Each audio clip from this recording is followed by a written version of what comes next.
iridescent. Yes. Okay. I'm very happy about that, but I wasn't expecting it, and then I saw it on my camera. I was like, Okay. I need it's I working. need to My turn talents are doing the thing. I need to turn off the would you like to do something during this call? I'm like, no, I don't actually. Leave me alone, you asshole. Okay, let me share that I'm streaming currently. There was a brief Turn moment off. where I had the stream on and this on, and I was hearing all of our voices. And I was like, I I'm don't so know where sorry. it's coming from. I forgot I was watching Games Done Quick, which is happening right now as well. So I had my volume on my Twitch, and I forgot. And now I've remembered, and now it's off. The amount of times that I'll like go to pull up my stream so I can read the chat because I don't have multiple monitors, and I'll just hear myself talking really loud. Like, ah! Stop it! I will say, I look back at the YouTube VOD, and I was like, oh, it was fun. Yeah, no, It it was went really good. well. I'm glad everyone had fun. Turned out really well. Okay. All right. We got... I know. We have to wait for people. Probably. we should probably do that. Let me post on all of my platforms. The one person with any sort of fame in this group. Please do not even assume. Don't even put that on me. I've got like 2 people. Hey, you know what? They talk a lot, though, and I appreciate that. That's all that matters. And we're here to entertain, obviously. That's Exactly. what we're doing. Holy shit, how is there already 5 viewers? Jesus Christ. You're famous. Well, Jadis. 2 of them are us. Okay, yeah. That's also true. So 2 of them are us. One of them's probably Eden. So who's the other? This like, I wish I had an option to be like, talk! Whoever you are! Like, speak your words. I just want to know, because the amount of times that I'll have like 6 people in stream and 2 of them are talking, and I'm like, who the fuck are you? Name yourself. Secret squirrel. Like, seriously. I didn't know squirrels could get on Twitch, but apparently they can.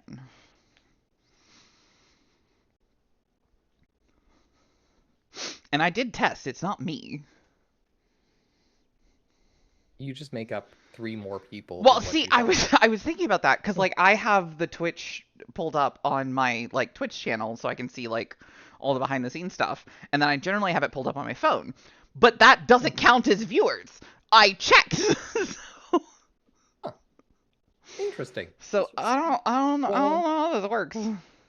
Well, whoever's here with us, welcome. Whoever you are, you sneaky people.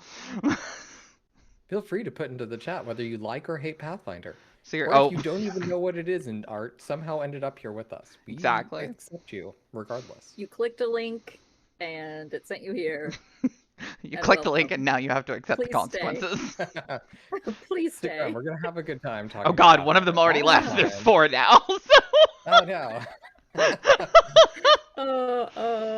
We're so entertaining. What are you doing? Come back. They said, look, we no. just got here. No. We just got here. We're Seriously. settling in. For those that didn't see last time, we actually did play a session of Pathfinder. One whole session. One-shot session, and I managed to fit it all into one session. It was very impressive. As shocking as that is, I'm glad everyone enjoyed.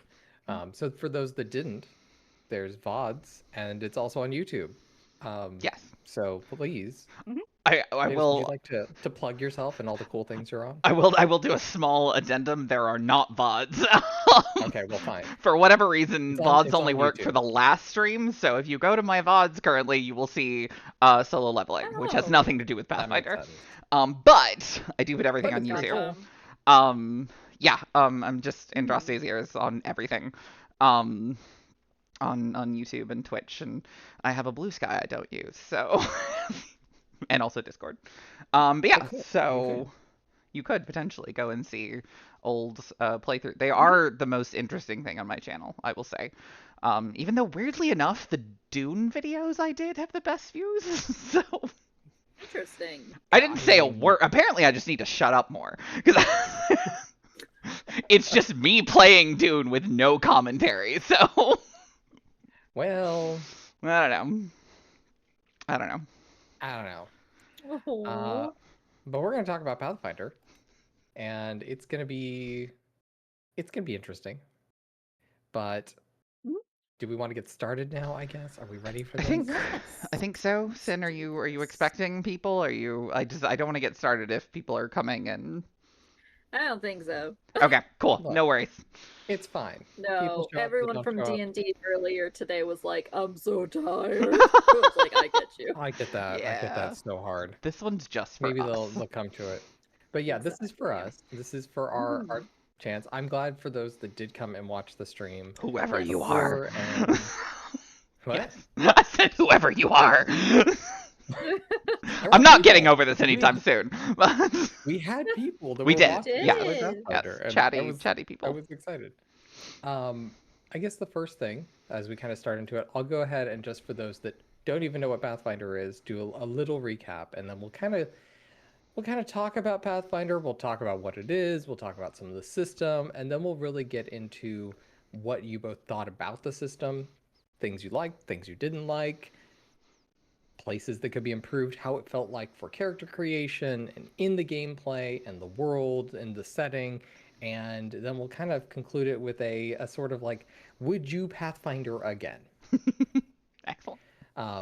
Which beyond just yes or no, more of a, if you played it again, would you want it set differently in a different sort of style, or is there something about it that you enjoyed enough that keeps you interested? And we'll get to that. But for those that have no idea what Pathfinder is, didn't watch any of the previous streams where we talked about Pathfinder, Pathfinder is well, I guess first off, welcome. Glad that you showed up. If you ended up here randomly and you have no idea what we're talking about, Pathfinder is a role-playing game system. We talk about a lot of role-playing games here. We've done Dark Ages Vampire, and we're going to be doing other games. So come, join us on this adventure. But Pathfinder, first edition, is a system setting created by Paizo Entertainment. They are a kind of similar entity to like Wizards of the Coast, except their history is kind of linked into how Wizards of the Coast ended up with 5th edition currently, or Dungeons and Dragons. So if you know about Dungeons and Dragons, Pathfinder is very similar. But basically, late 90s, early 2000s, Wizards of the Coast acquired Dungeons and Dragons. They were publishing the 3rd edition or 3.5 edition of Dungeons and Dragons at the time, and basically announced that they were going to stop publishing 3.5 and move into their new edition of 4th edition. Paizo was a company that they had been working with in order to publish what was used to be called Dragon Magazine or Dungeon Magazine, Dungeon Crawler Magazine, where they published like extra adventures and class content and just some other like errata and notes. And Paizo basically was going to lose out on that because they had also ended that partnership. So Pathfinder and Paizo came out of that time period with this partnership with Wizards of the Coast. Originally, it was just going to be this like supplement that Paizo created to get people to continue playing 3.5, and then it turned into an actual game system. It's very similar to 3rd and 3.5 edition of Dungeons and Dragons with some big changes, but also it lasted a really long time. From basically early 2000s to 2017, they were publishing content, even to 2019, where they published what's called Pathfinder 2nd edition. Big changes happened with 2nd edition, and Pathfinder went from publishing under the Open Commons license to the Orc license, which is also an open gaming license that they created for content to be created for Pathfinder and other game systems. But for those that remember the OGL Open Games License issues back in the early 2000s, this also was around the same time as well. But needless to say, Pathfinder plays similar to Dungeons and Dragons and has a lot of similarities to it. But they are currently in their 2nd edition, but we were playing 1st edition because that's what I know the best. That's my background. And we'll probably get to 2nd edition at some point, but for now we did 1st edition.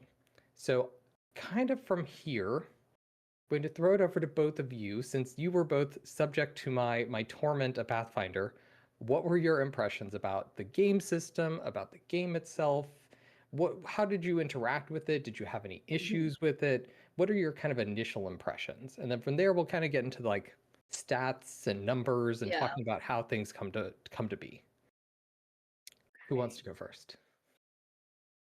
Sure, I'll do it. Thank you. You're welcome. So initial, I came into it knowing vaguely what Pathfinder was, but having never played it. So Pathfinder was always this nebulous, like overwhelming thing. And I think, am I freezing? You froze for like a second. Yeah, you look good right now, I think. Okay. The storm, she's a coming. But it had always felt very overwhelming to me because there's so many choices. So many. But it was very fun to get into it and see that like there's a method to the madness. That's a good way of putting it. And that once you figure out how it works, I think it opens up so much variety. And I really love that. I love the amount of variety there is to make someone that is specifically tailored to what you want. And the world seems really interesting. Obviously, we haven't delved a whole bunch into the world state other than just in the one shot, but just from what you've described, the world state seems very interesting. I'm very intrigued to learn more about it. And potentially delve into it myself. So that's high praise. And again, thank you for making Rahama. Fantastic to make as a character. Had a great time throwing so scenarios. Cool. Janice, what about you? Your thoughts? I mean, I had a little more experience with it. Like, I think the last time I played Pathfinder was like 2018. But I think kind of coming at it with fresh eyes. First, like my initial impression was, holy shit, this character creation is insane. It's intense. Yeah. It's a little intense. Yeah. And like, I think I could do it. Like, I think it's something that I could figure out, but it's one of those like front-loaded classes kind of thing where like if you can get past character creation, you'll probably be fine. Yeah. Great way of putting it, honestly. I did like variety. I thought the variety was cool. I like how it kind of has the generic kind of feel like 5e does, where if you want to do like kind of a standard fantasy game, it's got all the tropes for that if you want them. But there's a lot more choice. Like, you can actually have skill points, which are nice. And like... You get to choose what you're good at. Yeah, it's weird because I feel like the greatest strength of the system is its variety and what it can do and like how flexible it is. But at the same time, that's the greatest weakness because it's it's like the island you can only find if you already know where it is. Yeah, the double-edged sword. Exactly. There are a lot of cliffs built up around this island. It's got everything you could want, but to scale over those mountains is the first hurdle to get to everything else. And it's doable. Like it's doable. The information's there, but you just have to get past that. And like actually playing it, I think. My take on almost every system is it doesn't matter how complicated it is, 90% of the time, all you're going to be doing is skill checks. So if that's simple, the game is generally simple. And that worked really well. That was pretty smooth and I think pretty easily understood. Overall, I don't think the combat was anything like terrifying or new. So I think overall, it's a solid game. Honestly, it was a lot more approachable than I thought it was, not counting character creation. Also, before I stop talking, we are getting an ad break in a minute and a half. This is the first one I've ever had. I'm scared, but we'll get through this together. We're in this together, count us guys. down when we get real close. Okay. Yeah, if y'all are in the middle of some really good point, and I'm like, that's why. Yeah. That would be why.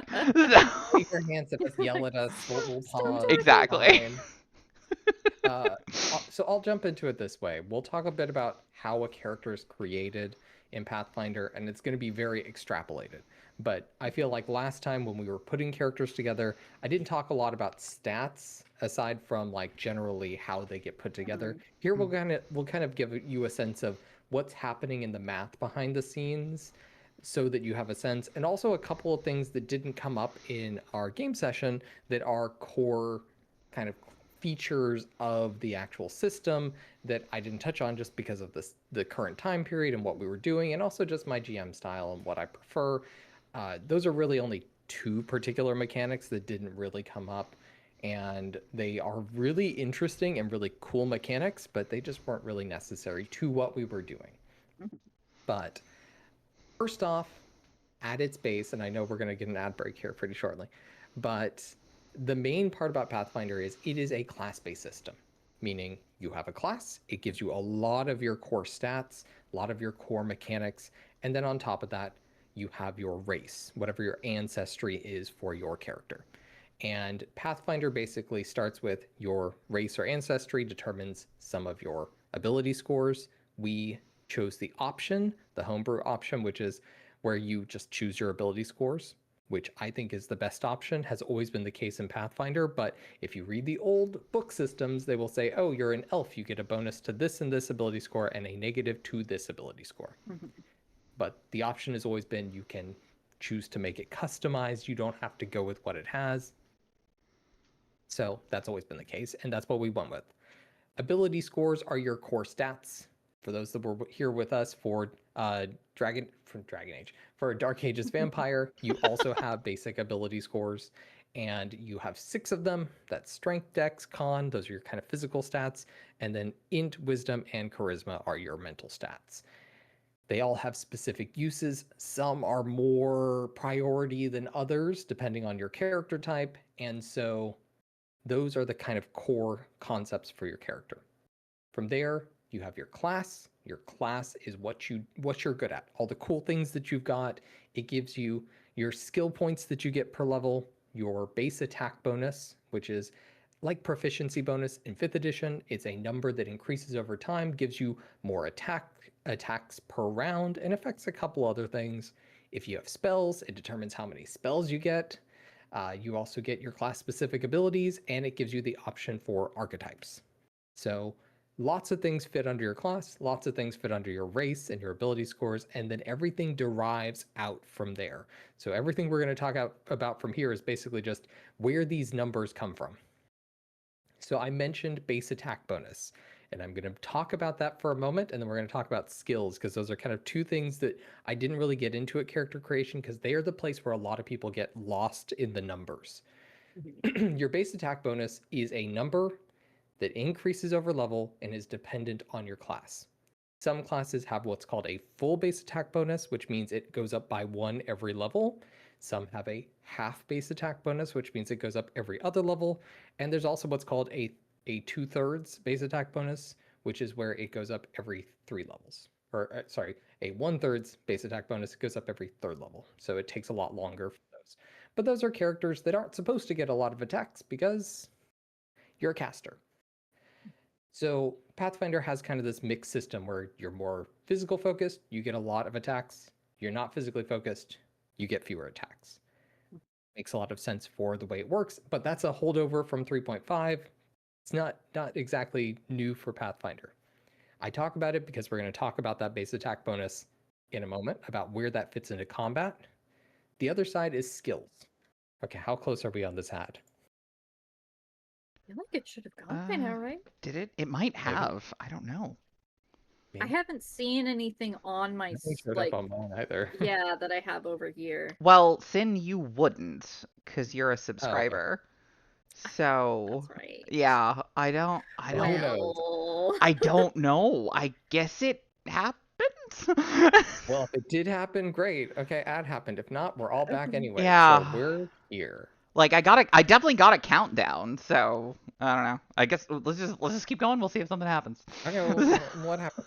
Whatever. If not, we're fine. It's okay. Or for those that have ad block, you don't see it at all. Yeah, exactly. But we welcome here We welcome you here regardless. There we go. Skills. Every class gives you a number of skill points. Your skills are basically number of points you put into that skill plus your ability score. Some things you are naturally good at, that comes from your class, helps you give you those what are called class skills. They give you a bonus as long as you've got a point in there. If you don't have something trained and it requires you to be trained at it, there are some knowledge skills that say cannot be done untrained, then you just can never get above a 10. That's one of the things we really didn't talk about because I gave a lot of options for it, but untrained skills, which is not all skills, certain skills say untrained, which means they must have a point to be able to use it. If not, you can't get above a 10.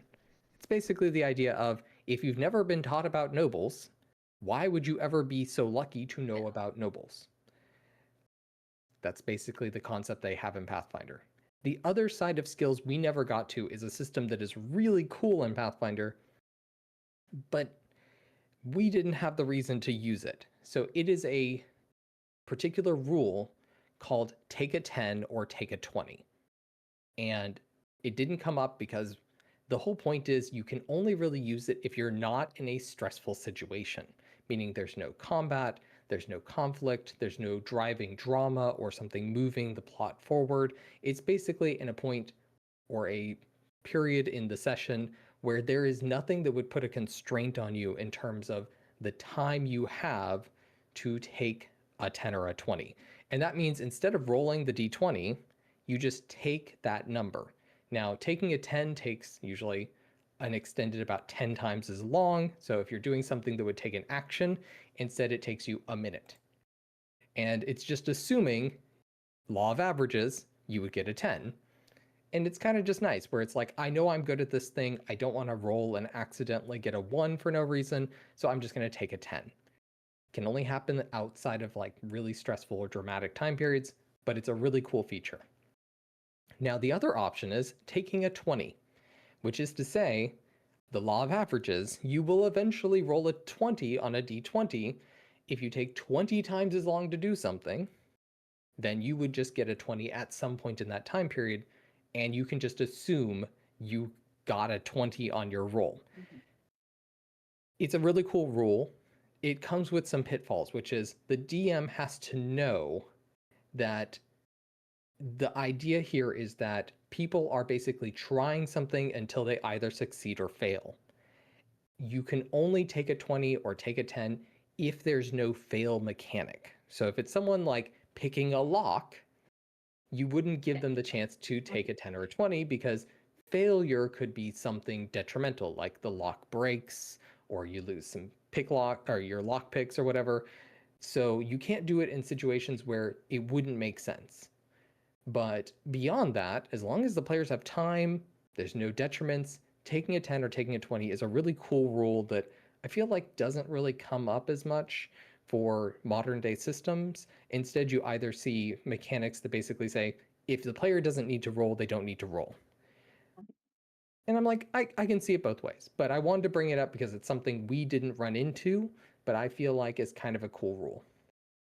The other two things that kind of matter here is there are feats, which are the big issue. Feats basically make you specialize your character and give you all your extra cool abilities on top of your class. And then there's combat. So in combat, you have the 2-hit, meaning when you swing your weapon or use a spell, it's going to be dexterity or strength plus your base attack bonus, that number that we talked about that goes up per level. Or if you're a caster and you're using magic, your 2-hit is usually your casting modifier, so your intelligence, your wisdom, your charisma, plus your base attack bonus. Depending on what it is, some things will use your caster level, meaning the level of your character, to use it. So it kind of depends. And that's the part where it can get really tricky to know what it requires, but it depends on what it is. However, your 2-hit goes against armor class. For those that have played 5th edition or other Dungeons and Dragons or a lot of game systems, including D20 based systems, you have armor class, which is just a rating of how good you are to likely not get hit. In Pathfinder, you have base armor, which is going to be your dexterity, plus 10, plus your armor bonus, whatever type of armor you have, and then any other bonuses you get. There's also 2 other types of armor that came up quite a bit in this. The first one is flatfoot, which is FFAC, Yes. which you might have seen. That is basically saying you are denied your dexterity. Usually that could be something like you don't know someone's behind you because they've come up on surprising you, or you're literally on the ground. Someone's knocked you down, you are prone. You are denied your dexterity. That's really good for rogues, hence why Bronwyn had that a lot, and why it was much easier for Bronwyn to hit people, because they were denied their dexterity bonus. The other one is touch, and we call it touch because really it's basically your ability is so fast or relies on you touching someone that their armor really doesn't matter. That really comes up with things like spells. So if someone is firing a ray from their hand, then it kind of doesn't matter how good their armor is. You're shooting them with like a laser beam. Guns have this as well. There are guns in this setting. There are gunslingers that exist. Guns ignore armor just because it's a gun against medieval armor. Not to say medieval armor wouldn't stop it, but it's less important than just how quick you are to get out of the way. And so if you're hitting at touch AC, you ignore their armor. And those are the 3 types of armor. It can get really confusing, hence why we used Path Companion to help us out. And the last thing are what are called combat maneuvers. Now, this is something we didn't also have in the session. It's very important and kind of really cool for a lot of characters. If you're playing a monk, you would have combat maneuvers. These are basically all the fun things you get to do, like knocking people down, pushing people over, throwing them off cliffs, grabbing them and holding them, like grappling. And this is the other mechanic that I think is really important in Pathfinder, but also really confusing.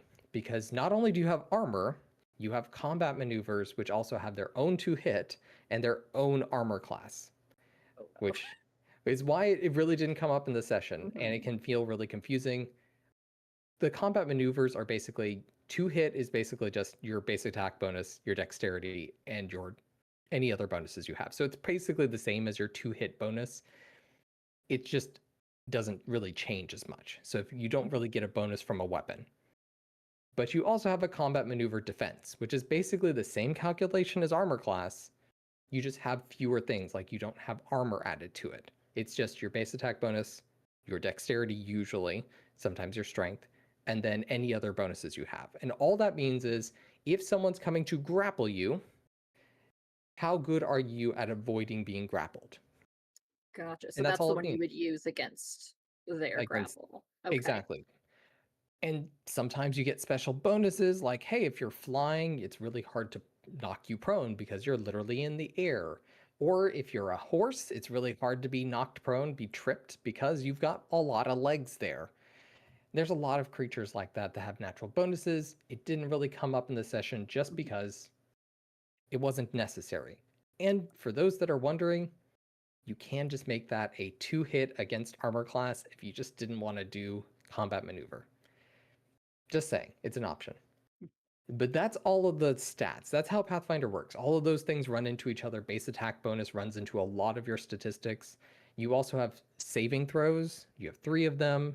They basically are detailed by your class, and you get a ability score added to it.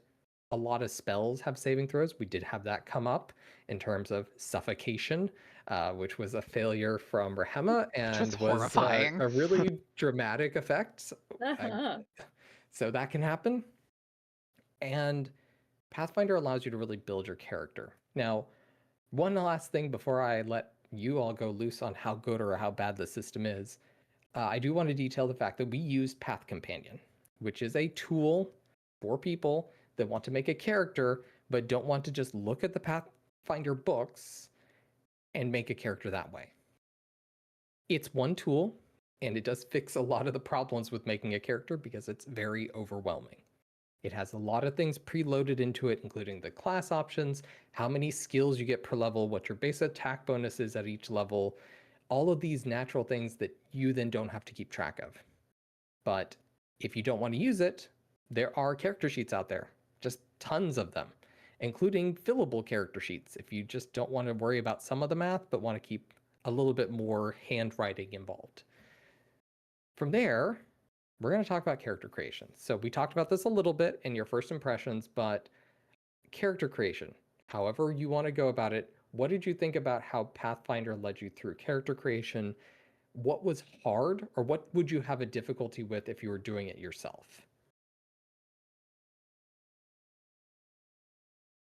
I guess I can go first on this one since you went first on the last one.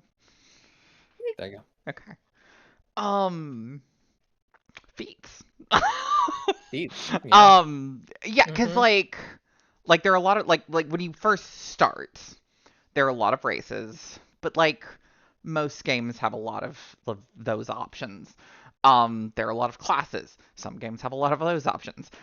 It's when you get to feats that it becomes insane. Like it stops being, oh, there's a lot of options. I can just go through the like 30 or so. Like it'll take a while, but it's fun. And starts being like, there are 3,000 of these. And I am afraid. But like hyperbole, but it's not. It's technically like 1,600 or more. It's yeah, like it's the equivalent of like in most like in D&D looking for like this one particular magic item that some rando on the internet made. Like it's yeah, like I as much as I did enjoy our session and have enjoyed Pathfinder in the past, I think there are so many ways that should be streamlined. Like even if they just did like a tag system or something. Yeah. Like something where like each feat had its own thing. For various reasons that you two are very aware of, I've been looking at the Marvel Multiverse TTRPG, and they have a lot of powers, and the way they organize them is by like groupings of this is what this power is for, this is what this power is for, and they have little modifiers, and it does make you have to kind of skip around the book a bit, but it makes digging through a million different things so much easier because there is an organization like that, and it doesn't seem like Pathfinder has that. As far as like, but only that much. Fair. Literally only like that much. As far as like generating stats and skill points, I think. Honestly, I think that's pretty straightforward. I think if you're familiar with tabletop games in general, you know, games like Cyberpunk or D6 Star Wars or like anything that has a lot of skills, you'll kind of get it. And there's 2 or 3 that you don't automatically know what they mean, but that's pretty rare. Yeah, I think, yeah. And even just the math of it, like it's clear. You just have to find it. So, really, I think it's just feats and classes to a much lesser extent, but to some extent that are just nightmarish. And I mean, maybe it's better in the second edition because I was about to be like, they should have fixed that. Maybe they did. I don't know. But I would say in some ways, and we'll probably get to we'll get to Pathfinder second edition at some point. It's a different beast, basically. Okay, interesting. It's much more mix and match in terms of you can have a lot of different things. Like you can be of a mixed ancestry. Okay. And get bonuses from each. You can have mixed classes in terms of like what you get from each of your classes, and it's like more of the you get to pick abilities from the things you choose. Okay. But it's still complex. Yeah. I feel like that would make me even more. I'd be like, oh no, now I can choose them too. Where it's like here you have 1,000 options and you can mix them. It's like I don't want to mix them. Yeah. Okay, we're supposed to be getting an ad in 30 seconds. We're supposed to. Okay. Theoretically. So theoretically there should be. Nobody move for 20 seconds. We'll see what happens. Cinn, you committed to that so well. Look, like that's what you do. Freeze frame, everyone. Yeah, okay. 8, 7, 6, 5, 4, 3, 2, 1. I'm assuming an ad is playing. I genuinely don't know. Maybe? Oh. No ad. No ad. Okay. No ad. Well, theoretically should be an ad. There should be. Maybe none of us are getting an ad because we're special. That's so weird. Yeah. I don't know. Also, Eden, you might not be getting it because you're an admin. So, I have no idea. Also. Like, the problem is, I am the one streaming. Both of you have various Prime connections, and I have no idea if it's doing that or not. Well, it's not showing up for me either, so I don't know. Okay. But if there is an ad, cool. If not, oh wait. Yeah. Ad in progress. I just got an ad. Yay! It's real. We did it! It just came up really late. So my counter's just way off. This is way off. Okay, I'm cool. gonna be the one to mention if it happened. To be like, now. Well, I now have a thing on chat that says an ad break is in progress.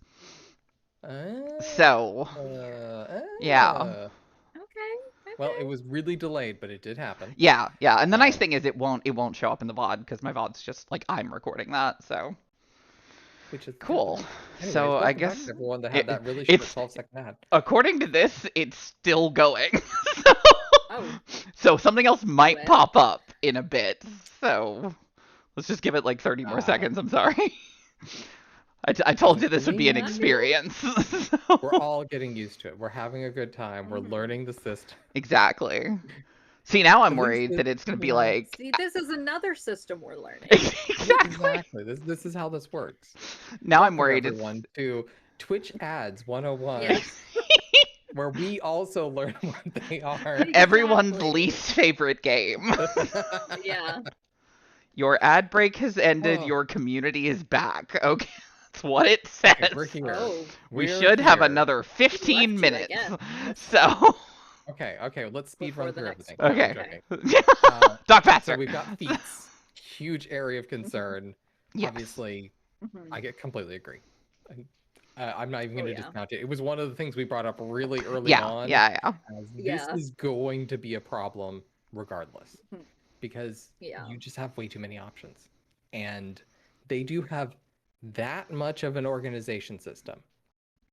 Because when they put together all these feats, they were like, well, there are some feats here that are about item creation. So those are item creation feats. And then there are some feats here that are about item mastery. And so those are item mastery feats. And you can see little tiny blocks of those. But then they just said, and here's 1,000 feats about combat. Yeah. And they just left it as 1,000 combat feats, even though some of them are very specialized because they deal with like tripping, or they deal with grappling, or they deal specifically with if you're a caster and you're using divine spells. Yeah. They absolutely could have blocked them down into more defined systems. Instead, you're stuck looking at 1,600 plus feats using Control F and trying to find what you're looking for.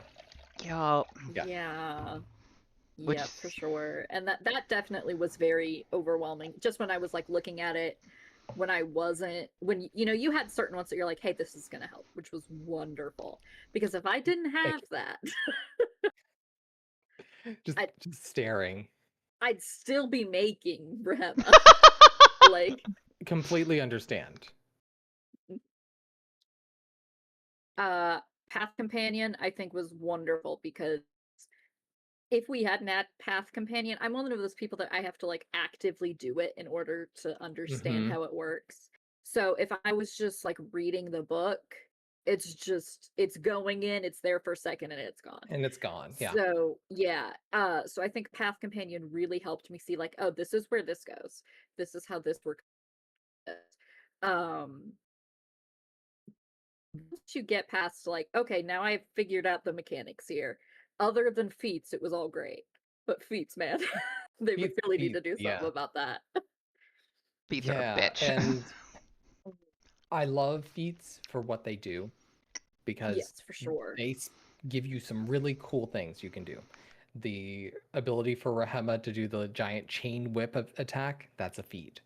And it's really cool. Yep. Like, who wouldn't want to be able to do that? It's stylized, it's unique. And no one else can just do that if they don't have that feat.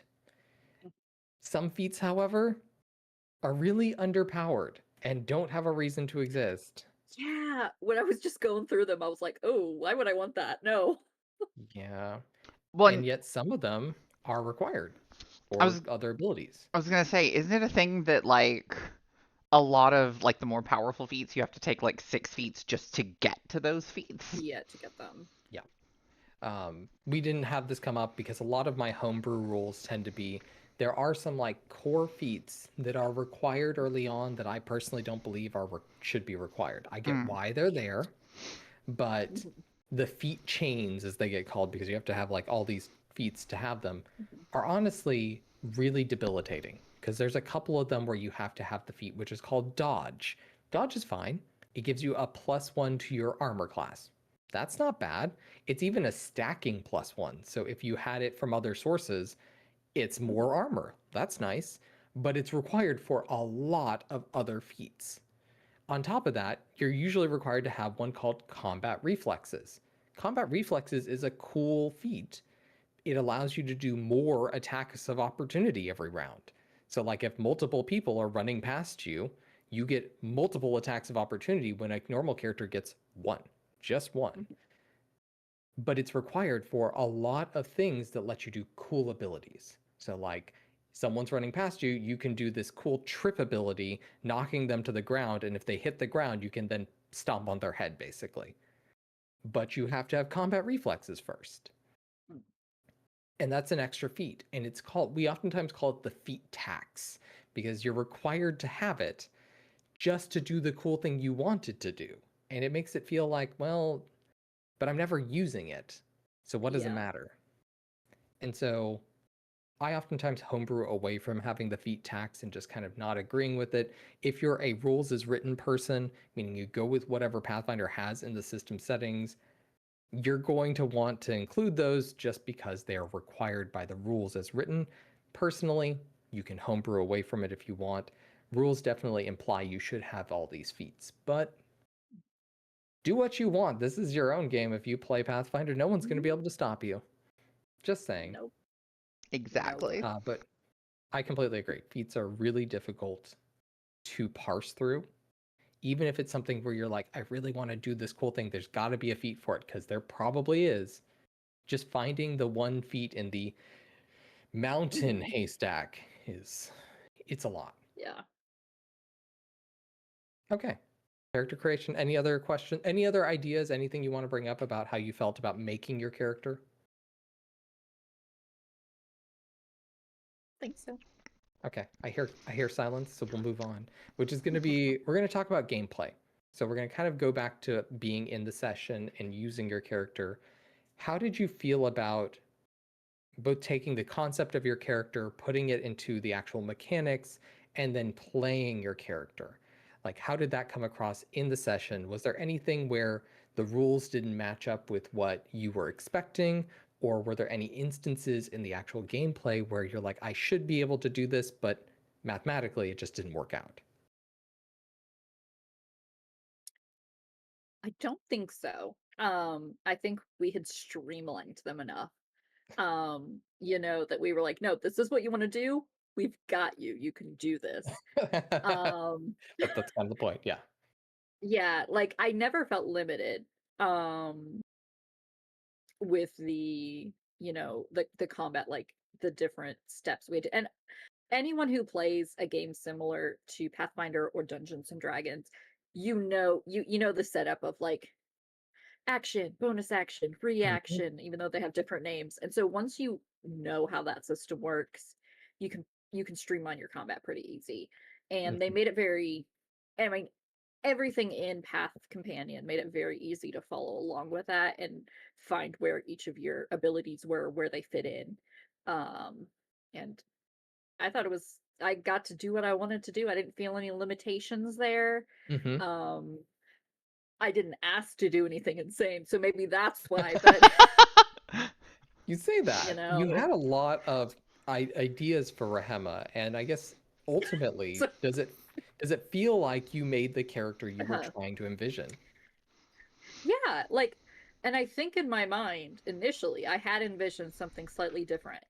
But as we were making her, she fully, like came together and I was like, no, this is what I wanted. I got the core stuff that I wanted. And yeah, she's not exactly Ghost Rider, but that's cool because she's Raheba and she does what Yeah. She's so cool. And so I felt like the way we did it, you were able to make every little bit of what I wanted from Ghost Rider happened with Rahema, and that was really all it was needed to have her come to life. Was I needed the mechanics specific to what I wanted to do. Pathfinder made that pretty easy. And then it was like, yep, go at it. Glad to hear So that. Yeah, that's what the hope is, basically, that you have a concept and there's a way to fit it into the system. And yeah, eventually you go up another 10, 11 levels, you're getting to like level 16, 17 as a character. You would have a phantasmal, probably, I was gonna say, motorcycle, basically. That would be imagine. Because initially I wanted a hyena, a skeletal Oh hyena my was god. what I was gonna do. I just felt that was Rahema, but also a motorcycle is really cool too. You have the most badass ideas. What the fuck? And to put it in perspective, absolutely possible. Again, there's spells like Phantasmal Steed, where you can have a cool companion like that. Pathfinder also just allows you to go and find one and just make it your own, because you can. There's also feats that let you do that. So if you were just like, oh, I really want it to be really cool, but I don't want to take class levels, or I don't want it to have to be like a magical construct or something, you can just take a feat that allows you to have a really cool steed. And that exists. There you go. So, yeah, I'm glad it worked out. That's what I care about. What about you, Jade? What do you think? Honestly, I feel like it was kind of the opposite. Like instead of feeling like there were things I wanted to do and not getting to do them, it was more like really all I wanted to be able to do was switch identities and have access to very different abilities. I think that's so cool. Definitely want to play a vigilante in an actual Pathfinder game now, or like a long-running Pathfinder game. They're so cool. But what happened is, as I was like kind of studying for the character and looking down all the I think they call them traits. I forget what exactly they're called. I kept seeing really cool things and going, oh, I want that. Oh, I want that. Oh, I want that. And like, I think I only got a total of 5. So it was less that I was disappointed by the system because it wouldn't let me do what I wanted to do, and more that the system was giving me all these ideas of things I didn't know I wanted to do, and then once I saw them, I was like, can I have them all, please? So, which, if you were 10 plus levels later, you would have a lot of those other abilities. And in a long form game, it'd be really cool, kind of sifting through all those options and finding new things to do. So I feel like it was like the versatility was beautiful for me, and it gave me so many ideas for when I had literally just been like, I kind of want to be Batman, that was all I came in with. 100%.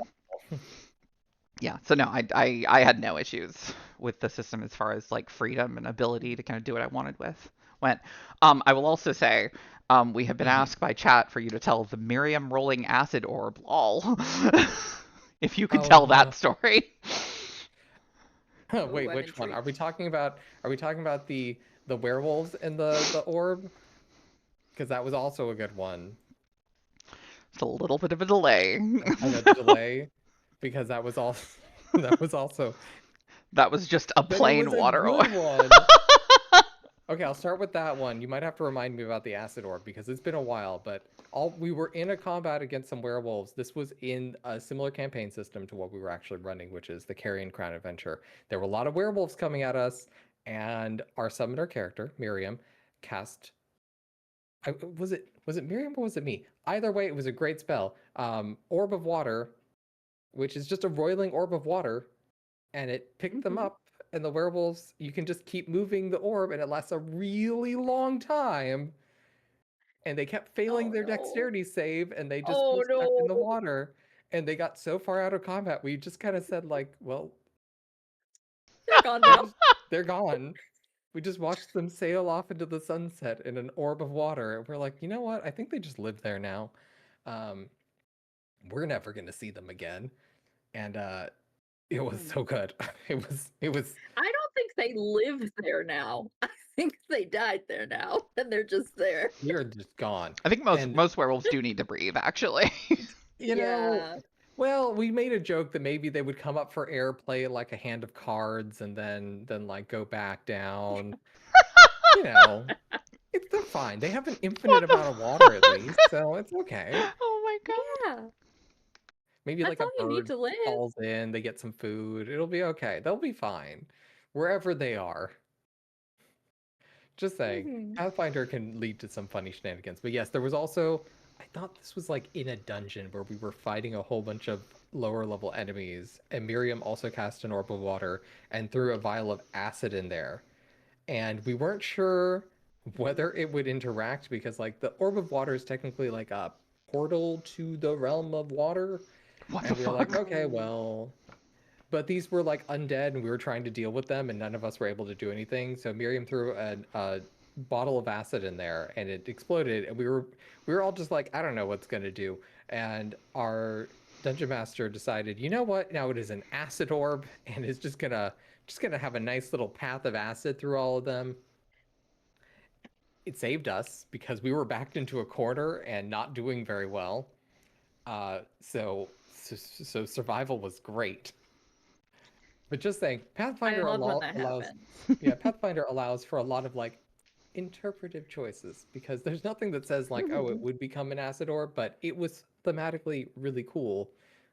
And that's the core of Pathfinder is if you are not having fun, why are you gaming? There you go. Exactly. It's the best times. Pathfinder has led to a lot of fun times for me in terms of it being a game system. If I didn't like playing it, I wouldn't have brought it up, so I wouldn't have done it. But things that we didn't get to that also exist is that if you want to play really high level campaigns in Pathfinder, on top of just playing to level 20, which we mostly say gets you to be kind of like a demigod, you're just so powerful. On top of that, if you really just want to play onto that, there's a thing called Mythic, where they basically said, hey, what if gods gave you extra powers? Or something gave you extra powers? And Mythic goes well and truly beyond the normal powers. You gain an archetype of a type of mythic class. For casters, this can be something like you a number of times per day can just cast spells from the entire spell list. Just any spell that you want. You have access to your entire spell list. You spend a point, cast any of your spells that you want, whether you know it or not. Meaning you now have even more choices, but now your versatility is massive. Yeah. You get other cool abilities on top of that. Like it's really cool for like warrior type classes. You get extra attacks that you can get that can ignore armor. For like more like bardish characters, you can get whole things about like giving massive bonuses to your team, well and truly beyond what most people have. So Mythic goes and basically says, you want to fight gods? You can. Here's your equipment to fight gods. There's also really cool crafting systems that obviously didn't come up, which are also a feat for people that want to craft their own magic items. And there's a whole system. There's a whole bunch of math involved. And we obviously didn't have that come up because it's really difficult to do in a short form campaign. But in a long form campaign, having an NPC that crafts items or your own characters being crafters is kind of cool. And you can mix and match however you want them to do it. You just be like, okay, cool, I want it to do this and have this other feature, and you can kind of mash them together. And as long as you got the money, you can make whatever you want. And just another thing about Pathfinder I really like. Anyways, anything else about the gameplay and about how your characters worked, how you felt that they fit in there? Or any places where you felt like you wanted to do something, but it just couldn't work out because of the choices that you had made. And Cinn may have frozen. Cinn, you're back. You're back. We see you. The storm rolls in. Oh dear. You okay? It's coming. You had such a serious expression too. It's probably, I was like staring and I was like, the look that was stuck on there. It's fine. It's fine. Yeah. As normal, it's all these are good. shorter, bite-sized. Yes. For people that want to just hear us talk. I don't know. Who wants to go first? If you had anything else that you want to say about the actual gameplay itself. I did have one, if yes, please. But since also frozen again, so I can't tell if they're still here. Oh no! Oh god! We're just getting little noises. No. I'm so sorry. God, what happens? You know what? Okay, I heard that. Okay, there we go. Maybe it's better without the camera. Having a camera, I think not having a camera is gonna help us. I started making weird poses when you said all these things snapshots. Excellent. I'm now here by myself in the void. Yes, yeah. Welcome, now it's just Jared talking to the voices in his head. To the voices that I hear in my head. I would not want me as a voice in my head, so I'm so sorry. But yes, to your point. What were you gonna say? So the funny thing is, the only time it happened for me, you like overrode it, because like my main thing was I wanted to be able to swap between vigilante and social really quickly, because like, you know, you can't really anticipate when something crazy is going to happen, such as an insane witch decides to like turn your party into an impromptu greenhouse. And I had a thing where I could turn into my vigilante, or I guess I could switch personas in 5 rounds. And I was like, God damn it, like that's so long. Like the fight's gonna be over by that point. And you were just like, nah, we'll just make it one. So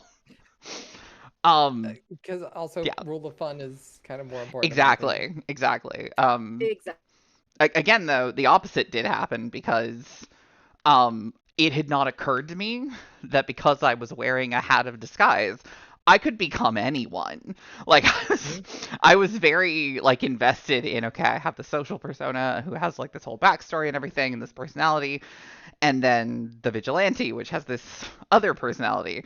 And then I realized, oh, I can just be anybody. Anyone. Yeah. So you look that like was anyone. Fun. Exactly. Yeah. Or just, you know, be like, I'm gonna be me, but a little paler and my teeth are sharper. So absolutely. And it was a nice little cool disguise, and it made Lady Zonaida talk to you a little bit more, because you're like, oh, you look quite a bit like a vampire. Oh god, did we like lose Cinn? I don't know. Cinn, no, I'm here. Okay, cool. I just saw your stuff in chat.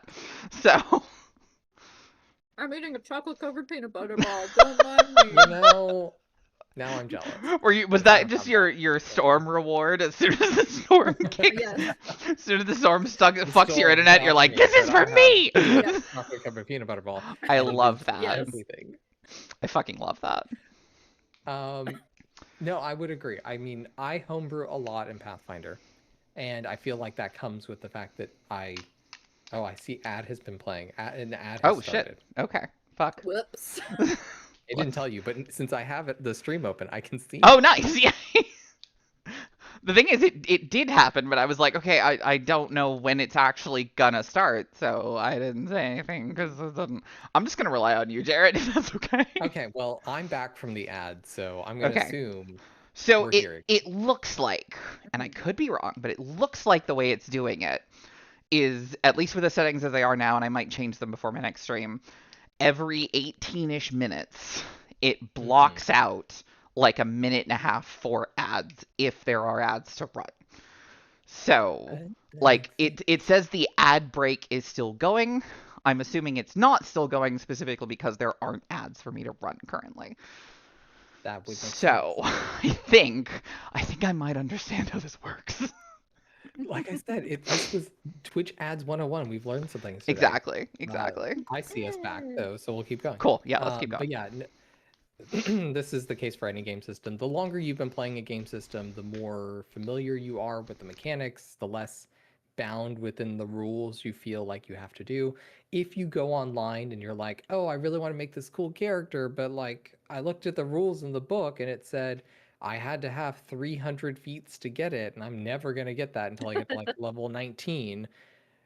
Most people will basically say, well, rules is written say you got to do that. And then some people will be like, yeah, but your DM might just like hand wave around that depending on how they feel. Because again, some feats just feel like attacks and they don't feel like you're ever going to need it. You'll never use it, but you're taking it just so that you can satisfy the requirement. Honestly, I feel like that's just a good like there are a few things that we, as us all being GMs, I feel like we have a good perspective of this sort of thing. If you're a player and you have an idea, the worst your GM can say is no. Like, fucking ask. Exactly. 90% of the time, your GM wants you to be cool too.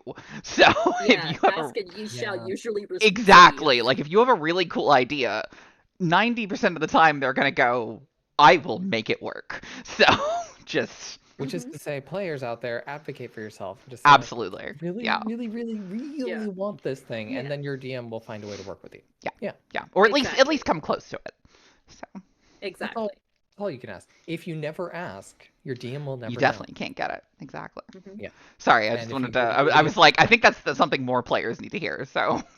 I feel like a really good lesson that most people they have to know. And the other one that again I believe for DMs is if it's fun, and I know that Cinn put this in the chat, if it's fun, and you're like, this doesn't break the game, do it. Yeah. Exactly. It's just if it's flavorfully more enjoyable for the characters, if something works one particular way, let it happen.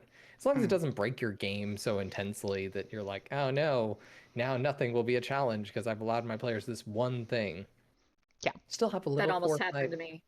Oh God, did it? We've all been there. I almost gave them way too much fun. And now they do it every fight. But it's still fun. But it's fun. I'll say, as long as it's fun.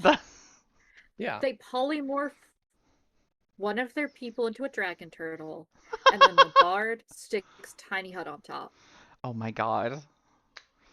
And they just go in and out of Tiny Hut. Oh my God. To do their combat. Oh God. Wow. Throughout combat. But it's so, it's so fun, and I'm like, listen, you really thought about this, and I want to reward you for thinking outside the box. So just know I'm going to eat the dragon turtle. Exactly. Something horrific is going to happen to this dragon turtle. Something horrific will happen. Yeah, exactly.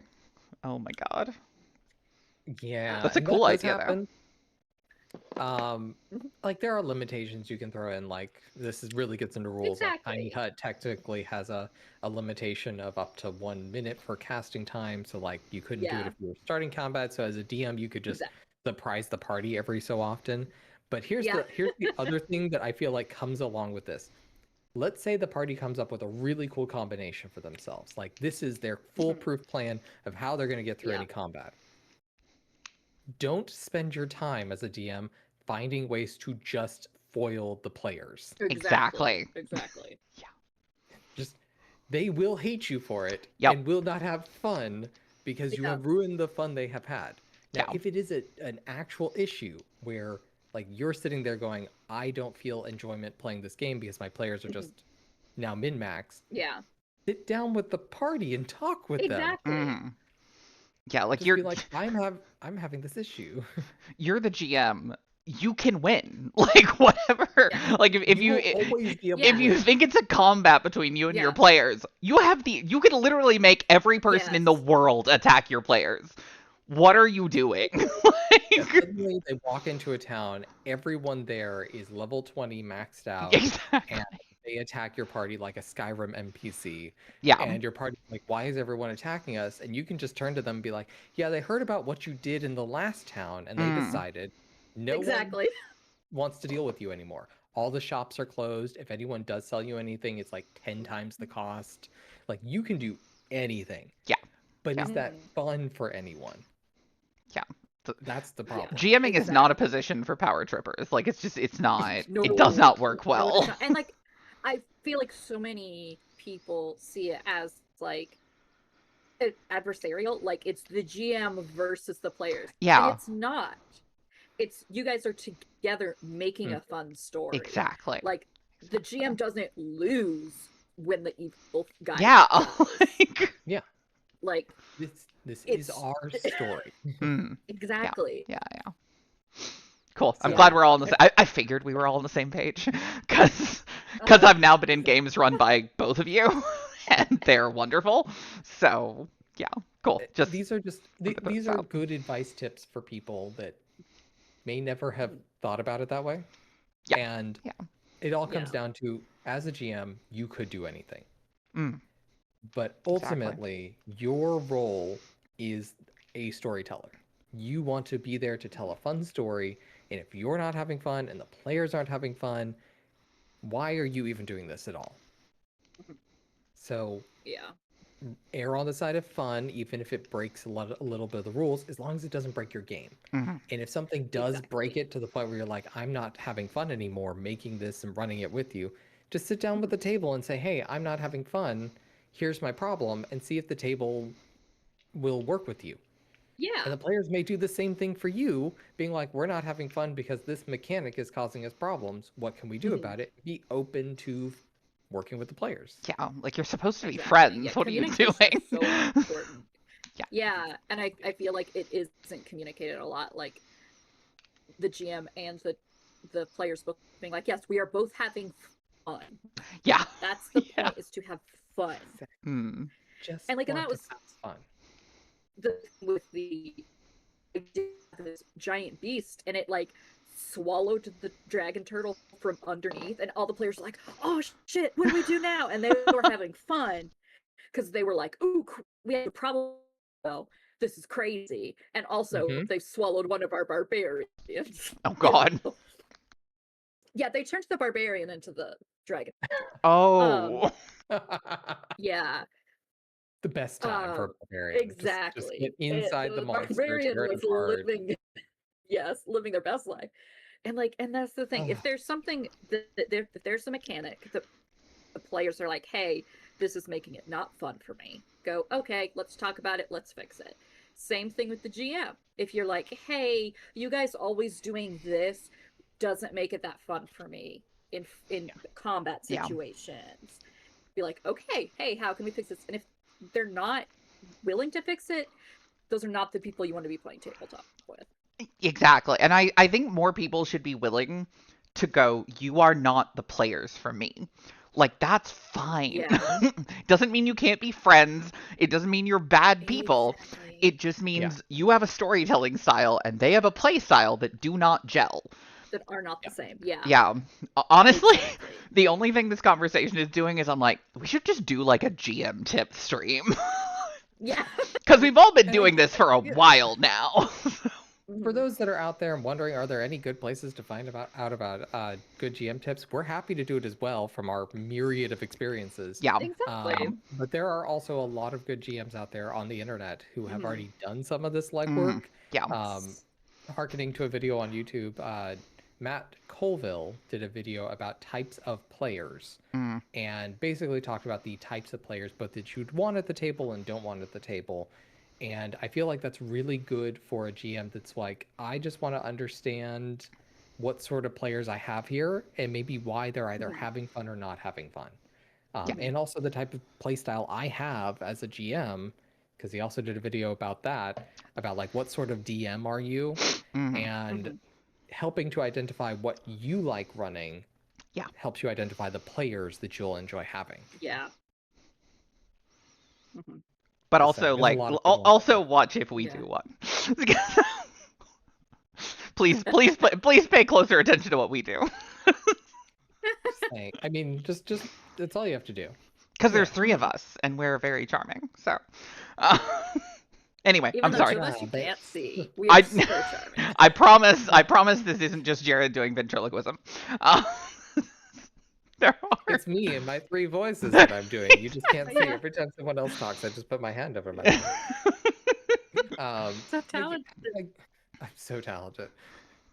All I can say is that it's a lot of fun being a GM. If you've never been a GM before, it may seem really daunting.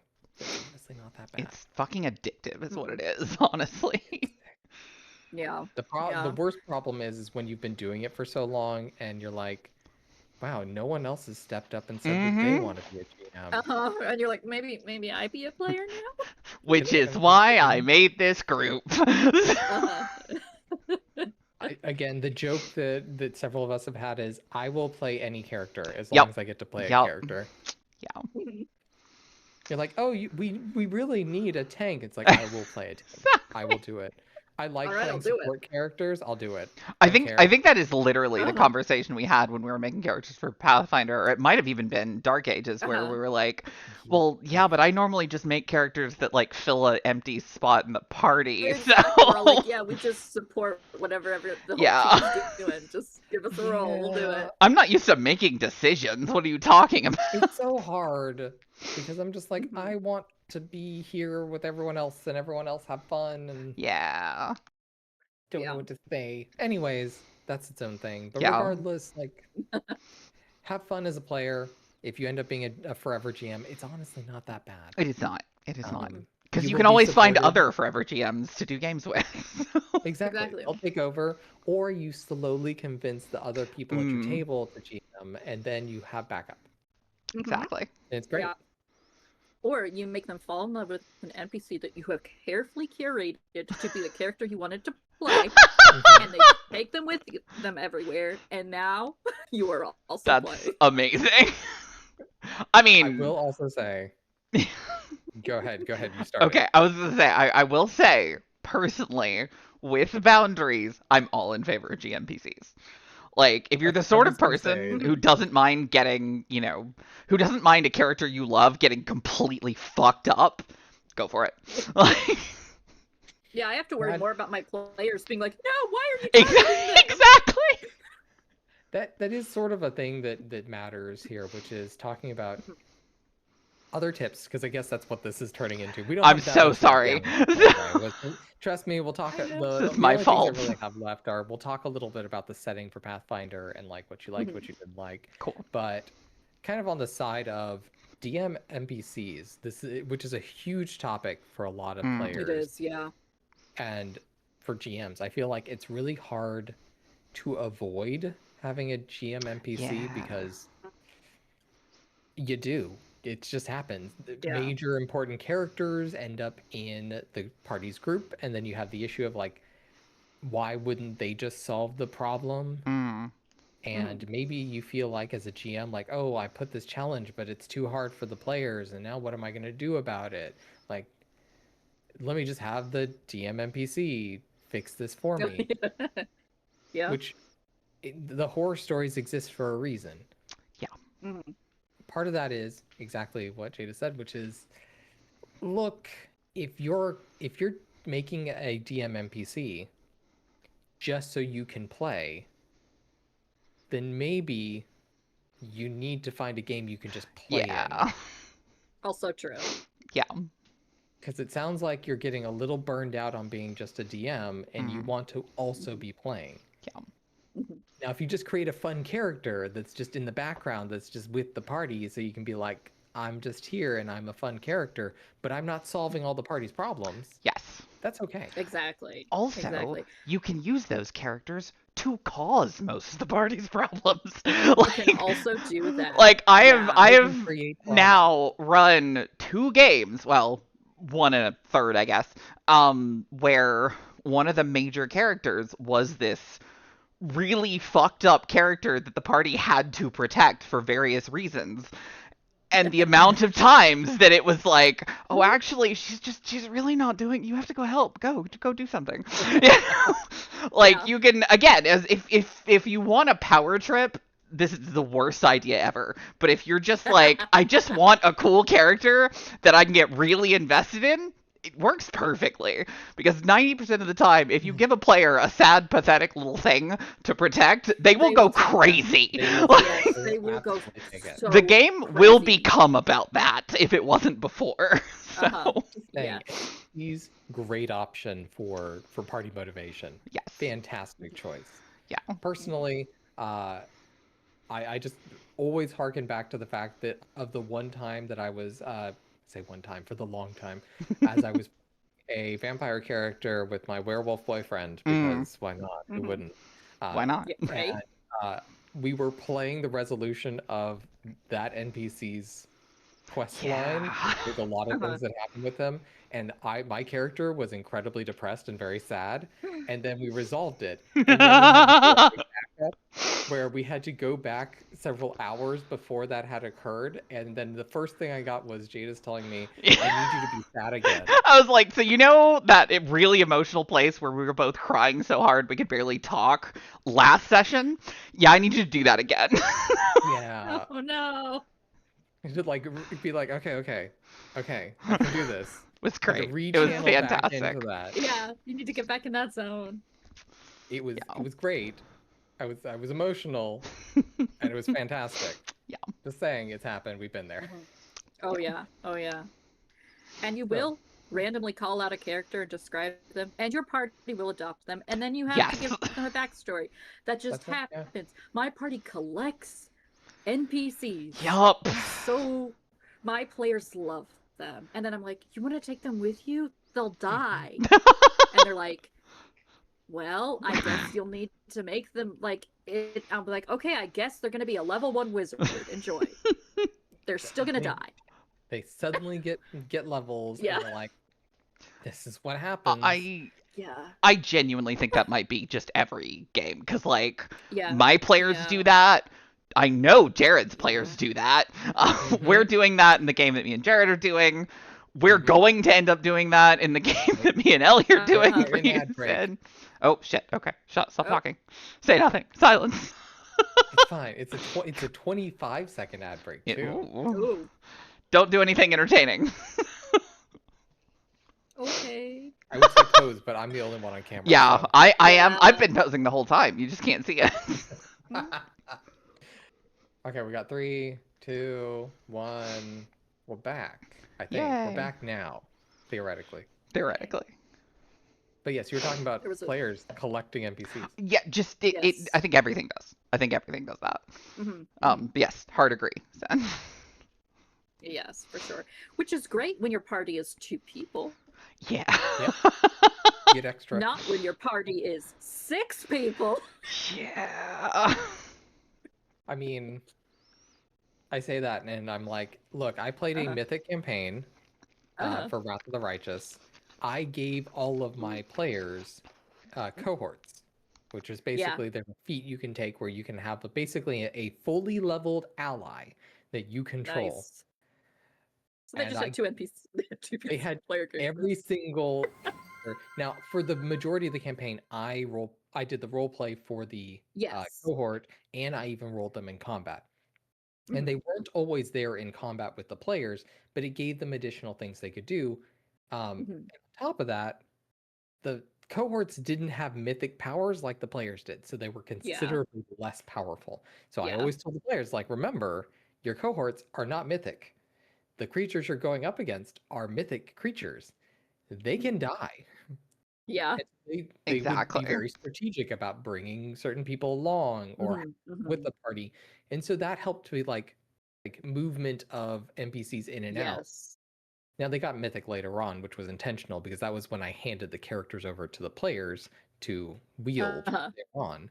But before that, it is definitely a thing where as long as you are mindful about how powerful the NPCs are and the fact that the NPCs should not be the ones fixing the players' problems. Exactly. They can help and support, but they should not be fixing the problem. Exactly.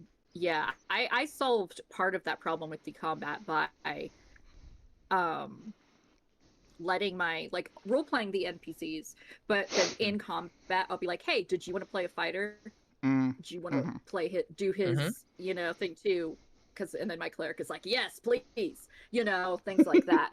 Also a great idea. And then they're like, oh cool, now I don't have to wait as long in combat because I'm playing 2 characters too. And then that helps with that, and then I'm not just fighting myself. I will should also be oh, go ahead. I was gonna say something, but go ahead. I was gonna say I will sometimes make because I generally run relatively low power games generally. So I will sometimes give the players this incredibly powerful NPC so that I can throw bigger threats at them. But to me the important thing is you don't you don't let them take charge. Like, basically, it just becomes a gun that the players can fire at things. Like, if you find out, oh, actually, there's a dragon in the way. Well, cool. We just picked up this Nephilim. You go take out the dragon. What do you mean? We just picked up the Nephilim? She came to us. And I will remind you, when y'all decided you wanted to take out the captain on your ship, I was like, no, you can't do that because she's too powerful. So this is all you guys. Fine. So that was fun. It's very much a, what do your players want to do? How do they feel about it? Like, every game, even all the advice we give, it's going to be player, like, campaign by campaign basis. Absolutely. Like, what you and your players are comfortable with, what they enjoy. Do they like having all the NPCs? Then go for it. Do they want you to get really invested in them and have NPCs that fight alongside them? Yeah, sure. It's all based on what is going to make your game more exciting for everyone, not just for you or not just for the players, for everybody. And you'll get feedback fast. Oh, you will. Very, very quickly. Yeah. And don't take it personally. Don't take it personally. Don't take the feedback personally. This goes back to the other things. If a player comes to you and it's like, I'm not having fun, don't take it personal. Because it may just be the type of player they are doesn't match with the type of gameplay you run. Exactly. Now, if it's something like fundamentally the whole party isn't having fun because you keep throwing your DM NPC at the issue and we don't get to do anything. Then there's a big problem. Then there's other problems, which also still don't be over the top about it. Understand that everyone is different. Be communicative, be empathetic with your party and all your players, and understand you're all there to have fun. And if they are not having fun, then maybe fundamentally you need to step back and think about the campaign, think about what's going on with the players and how you feel about it, and like just reconvene together when it's all figured out. It's okay to be like, I feel like a failure as a GM, because we have literally all been there. If someone tells you, I only am the best GM that ever exists, I would run away screaming. Do not ever be in a game with that person. No. You like, I think we all introduced ourselves and talked about some of our backgrounds. Like, I have run a lot of campaigns, some from beginning to end, some that have just ended abruptly because that happens. It's just what it is. As a GM, you try and create a story to have fun with people, and it either works or it doesn't. Or it doesn't, And sometimes you make an entire Twitch channel just to get over a story you didn't get to finish. If anybody's experienced that, I'm not, it wasn't me. I don't know. I don't know what you're talking about. I thought that was you, but okay. We've all been there. Everyone has had games that worked out and didn't. So. Oh, for sure. But I do feel like there's a couple of things that are red flags with gaming, and we can talk about a few different things here before we finish up our talk. And probably just like, this was a really long way to say. We will get to Pathfinder eventually, I promise. We did talk about it, and we got through most of it. Like, again, we can do a rating system if we want, but we're having a bit of GM talk, and I feel like that's always going to be in here. Yeah. Welcome to the GM corner. Yeah, exactly. We are the GM's group here having a good time. Exactly. And now we're just having fun being GMs and talking about our GM problems, being game masters and storytellers, or any of the other many names that come with being the person that runs the game. I was saying there are two kind of red flags that kind of matter in the space. The first one we just mentioned, for if you're looking for a game master, if someone comes to you and says, oh, I can run a game, and the first thing they say after that is, oh, I'm a great GM. I've been doing this for forever, and I've always had great parties. The first thing you should ask them is, really, what are you running right now, and what's the style of game that you have? If a GM cannot turn around and give you like a short blurb of like what sort of games they run, you probably don't want to be in their game. And it's not to say they're a bad GM, but they may not know what their style is to be able to attract a good player base. That's kind of the first thing, in my opinion, about like finding a group. If you're looking for a group and you're looking for a GM and you don't just have a friend who GMs and you've never seen it before or can ask their friends, ask them what If you're their searching style for is. one in the wild. Exactly. If you're going foraging. You're running through the grass, you're looking for a random encounter. You made eye Definitely- contact. And they're like, oh yeah, I'm looking to run a new game. It's always like, Mhm. what sort of games do you run? Mhm. And like, what are you looking for in players? Because Mhm. for me, I like running obstructionist style games, which means I like to let the players kind of run ramshod, but I like it to be a very, as verisimilitude as possible. I try and make sure my players are in the setting as much as they can. And then I like dropping in things that are obstructions that even I may not know how the players are going to get past it. Yeah. And just let the players do whatever. I will also That's what- add, you run the best combats I've ever seen in my life. Thank you. I don't know how you manage to make every combat seem incredibly deadly, and yet we win. Like every combat I've ever been in, it's like it's so close, and you're constantly like, oh shit, we're all gonna fucking die, and then you just it's scary, honestly. But It's a skill. That yeah, is it skill. absolutely is. It absolutely is. You're really, really. I aspire to be that good at combat because I think I run shit combat. So I love your combat. oh, thank I have you. a great time. Though I Not will have say, any because we problem. play in like Dark Ages, it's either it's a combat or it's done in 1 second. That is, And that is it. yeah, that's how I run Yeah. combat. Is it's either like it's the odds are so overwhelming. You're clearly not supposed to fight this, or they're all a bunch of babies, and this is just to Yeah. make you feel Yeah. cool. Like that's how I do combat. Again, all I can say is that gangrel shouldn't have come at me in that marketplace. Really bad choice. Wasn't bad the first or last 12-year-old you murdered, but No, well, I wasn't. I did not actually kill her. no, the sun did after you The sun did. paralyzed her Ooh. in the middle of the marketplace. Yikes, Rooney. Oh my god. All I did was turn all of her blood into water. That's all I did. That's all I did. Just fucking rude. You know? She shouldn't have missed with her first attack. What can I say? Nope. No, she should Because not. I did not, and I did not hesitate. Yeah, exactly. Yeah, but her attack was a claw. Your attack was like poking her. Literally just avoid, grabbed her hand, then turned all of her blood into water, and Yup. then was just like, and that's done. Anyway, anyone Beautiful. else? It was terrifying. Beautiful. Look, when you're playing a mage, and you're not the sort of one hit point wizard, Yeah. it's actually really Yeah. powerful. And that's always fun when the players find a way of using their ability to, like, that you haven't thought of. Yes. And you're like, oh shit. Yes. You're like, that's so cool. I didn't think about that. I got to think about how this works now. Consequences. Love that. Love that. Yes, it's the best. Love it when players are just like, I have this crazy idea. How does it I'm just like, mechanically yes. work? And I'm like, I don't know. Yeah. I don't know. Let's figure it out. Or when a player's I'll like, make a rule. is this vault connected to the electricity of the building? And you're like, oh shit. You're like, okay, let me just throw away the 6 pages of getting the code I made for you, but okay. That's fine. That's fine. You're doing what your character would do. I'm good. I'm going to go jump gonna out a go window live in my- now. I'm just gonna go in that corner over there of the shame that I have brought on multiple I occasions. am never letting that go. Ever. Oh. Not ever. It will always come back up, and I fully take blame for all of what happened and the faces I got in that session and since. This has been years. This isn't Yes. even like Yeah. recent. This happened in like 2018, 2019. Forever ago. Beautiful. And you're just like, this I was know- my moment.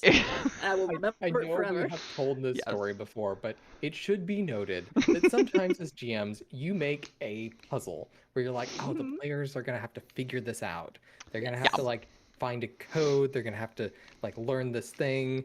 And then suddenly you realize one person at the table looks down at your scribbled notes that you have given them about the code. And it's like, I figured it out. Yeah. Huh. And you Yeah. have to just kind of look in awe and be Like, like, but I have half what? of a Huh? dungeon Yeah. that you're supposed to go through Yeah. to find the Uh-huh. code and then come back You here. gotta get, and they're like, no, I got it. And you're No, but it's cool. I got it. Thanks. And they It's fine, have, it's or fine. they figured out a way around it. And you're Uh-huh. like, goes back to the, is it fun Yes. to just Yeah. say yes? Or are you at the point where you're like, I don't want to say yes? Yeah. And then you Yeah. have to do a little introspection and be like, okay, am I saying no because the players need something in the rest of this dungeon? Or am I saying no because I want them to go through the rest of the dungeon? Yeah. And if it's the I want them to go through it, then it's a you thing. You can drop it. Yeah. It's okay. Yeah. Just let them And do their fun stuff. And Yeah. you can always Exactly. reuse stuff. If they don't see it, you can use it later. it'll Exactly. come You back got up. it. Exactly. It will. The dungeon It is will. there. Make a castle they have to explore later. Drop it in there. Yeah. The other part is if they need to get something in this dungeon, ask yourself, is it required right now, or is it just like a plot point that you really want to bring up? If it's a plot point, put it somewhere else. Exactly. Yeah, just drop it somewhere else. Yep. And that's ultimately kind of the point, which is to say, just because you wrote a really cool, elaborate 4+ pages of a dungeon, which again, have also done and had players completely ignore. Yep, completely sideswipe. Yep. You will reuse it. It's your campaign prep. You'll find a place to put it back in. Yeah. Yes. Or maybe there's a cool item that you wanted them to find because you're like, oh, the players have been looking for this thing forever. Put it somewhere else. And trust me, the players will still have fun. You'll still get to use it. Will. Maybe later it'll take you less time to prep for another session. Exactly. And you want your players to feel smart. You want them to feel like they've done something really cool and they've figured something out. You want that to happen. You don't want to just have them be like, I figured it out, and then shut them down, because that's that's terrible. That's mean. Yeah. Because are you doing it because it's important to the plot, or are you doing it because you don't want them to have beaten you? Yeah, which is. Are you seeing it as a competition between the two of you, and that they have somehow bested you? Because if that's the case, that's not. You should not be. GM. You don't need to be GMing. That's not for you. No. Yeah. Yes. Back to the point that was said. If you're on a power trip as a GM, that is the wrong place to be. Yeah. Yep. Go write a book or something. You will always win. You will, in fact, always win. Exactly. You are always the winner. It's kind of on the side of that, going to the side about campaign prep as a whole thing. And I know I had 2 red flags and haven't brought up the second one. I will definitely get back to that. Campaign prep. I am always fascinated by how much prep work everyone does for their campaign. I believe Jadis is fully aware of this. I well over prepare. Yes. But I super prepare like the night before. So my over preparation, unfortunately, is like 8 pages of notes. And I'm up until like 4 a.m, which is terrible. It's a dumb idea, but I do it anyways because I love my players. That's so hard. Oh God. Oh God. I'm glad I'm not the only one here. No. Like I'll have this nebulous idea, and then I'll be like, "Yes, they'll get to this." And I'm like, "Oh, they're at it. Okay." Should have done something. I've known this was coming. Why didn't I work on this? Yeah, why didn't I? I knew this was gonna happen. The other problem I have is I get hyper fixated on preparing things that I'm like, that I'm invested in, that also I don't think matter, but I, for some reason, hyper invested in this. And so I'll be like, the party's going to go to it, maybe has a chance, potential, slim, that they could go to this tavern in the middle of these woods. There's only like a 10% chance they'll actually go there, but if they do, what sort of food is there? And then I'll spend an hour making all the food and drinks in the tavern. Oh God, you do too. Just minuscule chance that they will ever go there. But I've done it because I got hyper fixated, and I'm like, oh, this is what I want to do. I'm gonna write a full paragraph about the look of this tavern and what it is, and that's what I do. And it's not a good use of my time, but no. But again, it's there. I feel it though.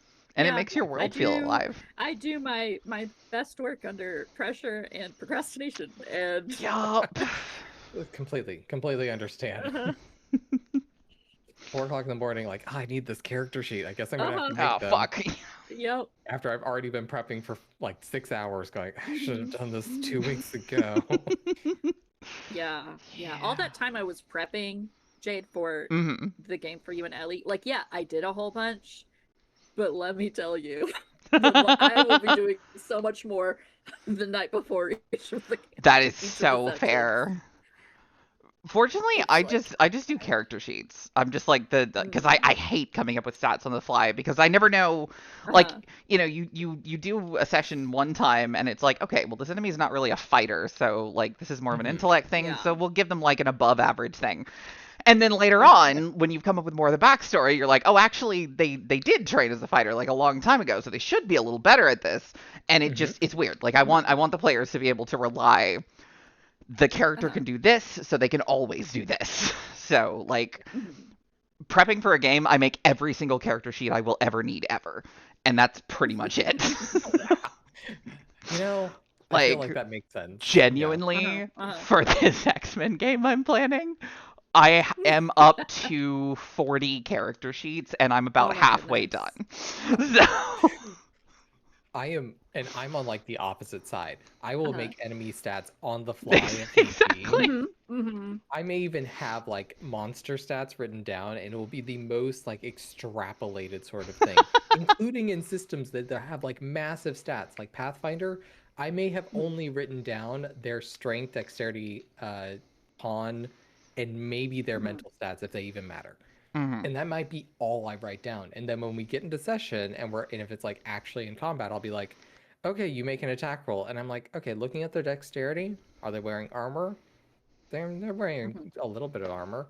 Okay, cool. This is their armor class. And I just make it up right then and there. Oh my god. Yeah. I could never. Yeah. I could fucking never. Or I do that sometimes when it's like I've found like the monster manual or whatever, like compendium there's, and I'm like, oh yeah, this is what I want them to fight, and then I'll be like, but I need to tweak this now on the fly because I've just realized that is not accurate to the setting we're in right now. Okay, and I'll just do that like on the fly. I'll be like, actually, nope, this is completely different.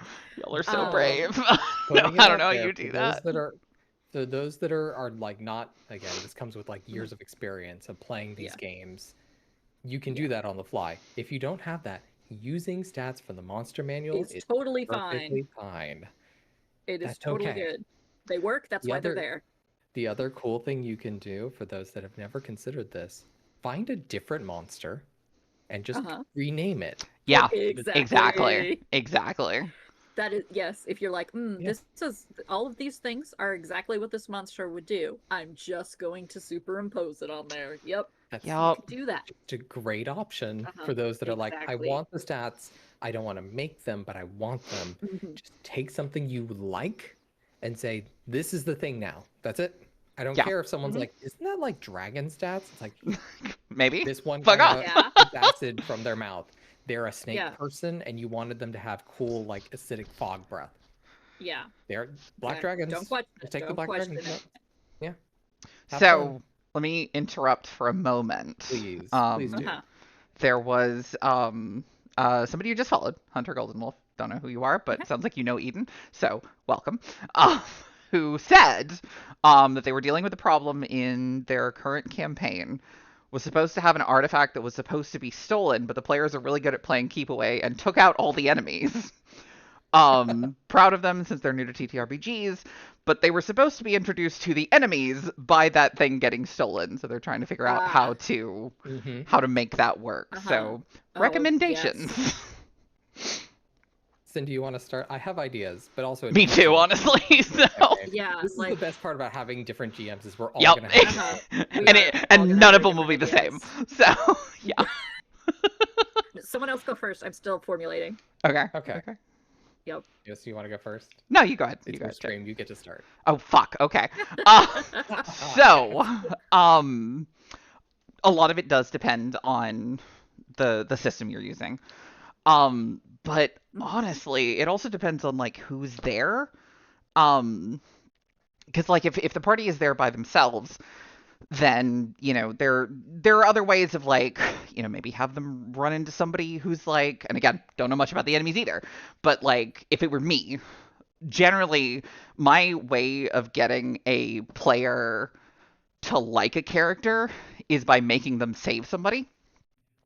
Mhm. So basically, what I would do in this case is have them run into somebody getting attacked, either like a merchant caravan or like, you know, just a group of travelers going somewhere and they're being attacked by, depending on the setting, like monsters or bandits or whatever, and they're very, very grateful, just like stupidly grateful. And then, you know, there's a, well, let's just like share camps for this one night, and then they take their artifact.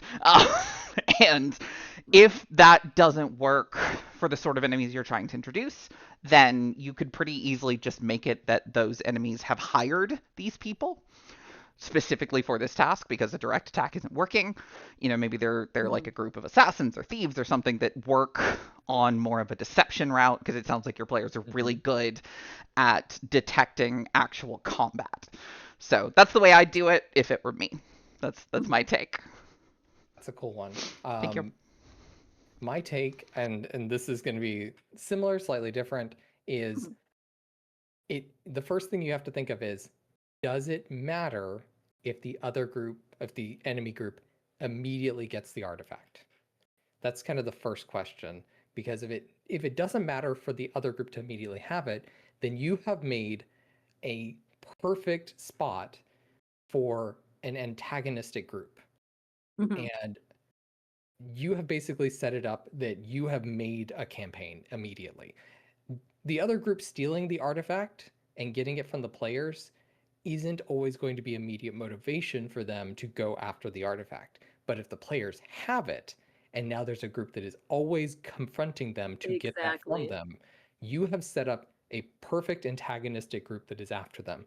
And what you want to do from here is, they have fought the grunts, have the next time they come across them be someone higher up. You do the Star Wars thing of, they step into town and there's someone who's considerably more terrifying of that group walking through town asking about them. Or they find notices about the party up for bounty. Something very clear that immediately tells them who this group is and that they are being hunted by that group. And then you give the enemy group an organizational structure where they now know who is confronting them and that there's some lieutenant above the basic level enemies. And now you've got a confrontational group after your party, and the players get to decide, how are we either avoiding this group, or if we run into them again, do we fight or do we run away? And then you can add in from there, why does this group want the artifact? What even is the artifact? Why does it matter? Is it a MacGuffin, meaning it's just something that could be replaced by kind of anything? Or is it something so pivotal that the party must keep it away from this group for whatever happens? So Cool. there's another point. So yeah, that's my position, just because I like, clearly from what I ran last time, I like big organizational groups that have lots of different like motivations competing against each other. So that's me. Cool. Yeah, cool. I was kind of thinking along those lines. And I would say too, if they have some kind of symbolism, because these are the grunts, if that is what you're going to go with, they're going to have something that identifies them probably as part of this organization if you create one. And then you can put that symbolism throughout your campaign, wherever you want to put that symbolism, and make it them be like, oh, connect that. And then they're going to connect that in their mind and be like, oh shit, those are the people. This has to do with them. And then they're going to get curious about this organization, curious about wherever that is placed. That's going to open up plot points. It's going to open up dialogue between the characters.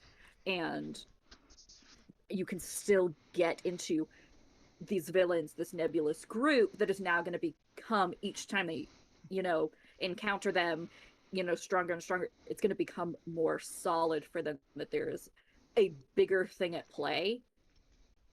And I think that usually it's pretty good for bringing a group together, especially if they're a group that aren't quite friends at that point. Like, I don't know if your group has like traveled together or anything before this point, but that is almost getting killed by people and holding a grudge against them is a great way for a group of people to get together. Really, that is pretty cool. Really good motivation. Yeah. That's all I have to really add on to that, because I was thinking along that same line. It's a really cool option. Yeah. It just, again, you have so much choice because you could mix and match. You could have Yeah, you could do multiple of outwardly these. they come across the enemy faction looking for them out in the open, and maybe they fight the party again. The players become aware that they're being hunted, basically, and then you run with what Jadis also said, which is that they hire another group of adventurers to go after the party, whether surreptitiously or out in the open, as like a bounty. And then you're building up this world of confrontation where slowly but surely the players have to decide how they're going to confront this problem, whether it be the artifact is too dangerous for us to hold on to, we need to find a way of offloading it, or we need to find out more about it, or we need to find out why this other group is after it. But you've already like choosing that place where you're creating this constant increase of confrontation between your party and the other group, even if it doesn't come to combat, meaning like they just know they're being hunted. You have set up a place of motivation for your campaign where the party now knows this item we have is vastly important. Regardless of what we do, this thing will matter. And then you're setting the opposite group, the enemies, up for success. And all you have to do for like bringing them back in, because clearly part of the issue here is the players don't know this is an enemy group. You just have to find a place, even just anywhere narratively, where someone brings it up. Maybe they come across a traveling circus if they're in the middle of nowhere, or even a whole bunch of travelers who are going down the road, and someone brings up that they saw on a bounty board people that look like your party. Yeah.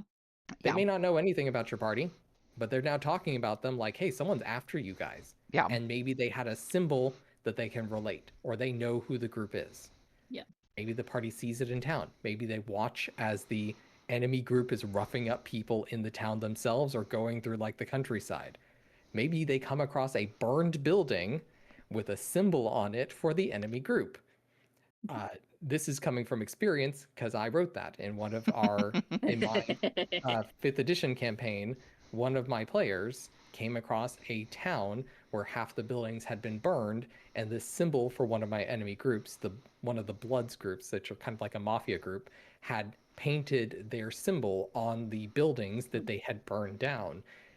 The player had never been against the group, but as Jadis can say multiple times, the Iron Rot are a major antagonist in my campaign. And it all started at the very beginning. Players seeing this and experiencing the impact of this enemy group, even if they didn't fight them. Yeah, so even if it wasn't personally against them. Yeah, it makes the word, it builds up those villains or antagonists as something within the world that isn't just directly connected to you, so the players can be like, oh, what they're doing is not just affecting me, it's affecting everything happening in the campaign. And it kind of ties the world together, makes it feel a little more real, a little more lived in, I guess, is a way to put that. Lots of options. So hopefully those help. Mix and match. And then, do something else. There's exactly. If this is like, lit up a light bulb, like, oh, going off of what we said, be like, oh, now I have this idea to do this instead. That's the way it works. You know your players, you know your world way better than we will. Way better than we do, yeah. Yeah, we're never going to know what your players are like, what would really motivate them. And it also kind of depends on the group.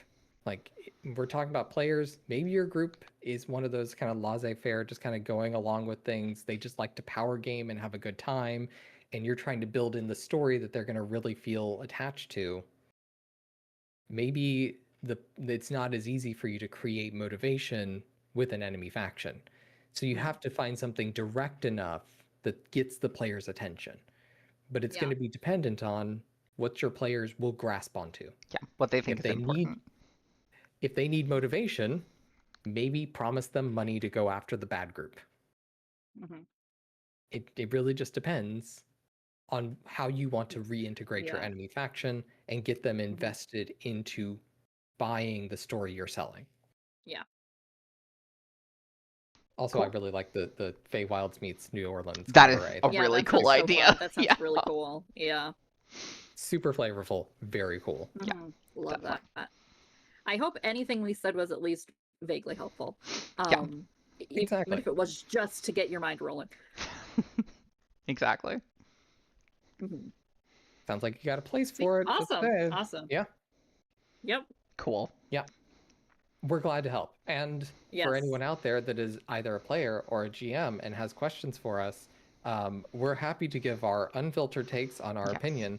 We are not experts. I want to reiterate, because we are just random talking heads on the internet. Yes. Yeah. Well, one of you is a talking head. We're not even talking heads. We're talking avatars. Well, we are disembodied one of voices. us was tired and doesn't want to be on the stream. The other one, they put on their camera, the stream dies. So didn't work for some reason.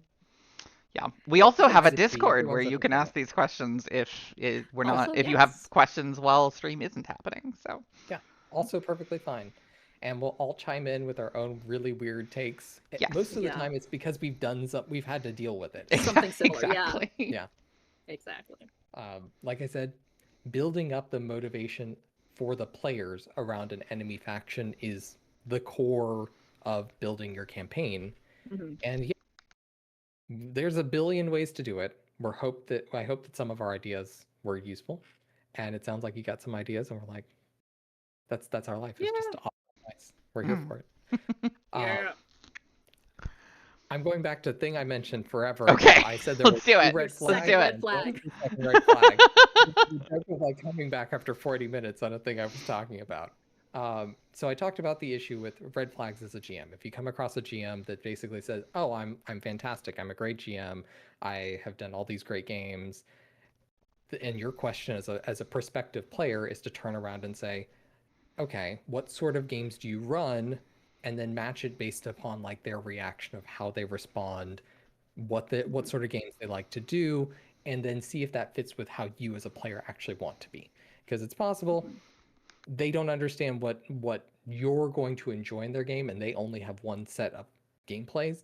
Like I've heard of a lot of GMs running games that deal with like super godly powers, and you're constantly fighting gods, and everything feels like it's kind of all over the place. Like I would go insane as a player because I live in the space of wanting to feel entrenched in the world.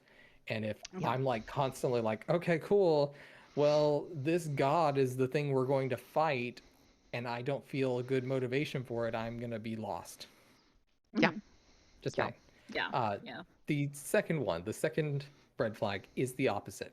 You're a GM looking for players, which is also a thing that happens. When you're looking for players, regardless of if you have a great group already around, but you have a whole bunch of people that are like, I would love to be in your game. I've always wanted to be in a role-playing game. I'm brand new to TTRPGs. The question you as a GM should ask is kind of the opposite. You start from the perspective of, I know what sort of games I want to play. Or if you've never run a game before, you can be very earnest about that and say, here's the background for why I want to run this campaign. The first thing you need to have is a pitch. What is your pitch for your game, for why this person would enjoy it? And you need to ask the player, what sort of games do you want to play in?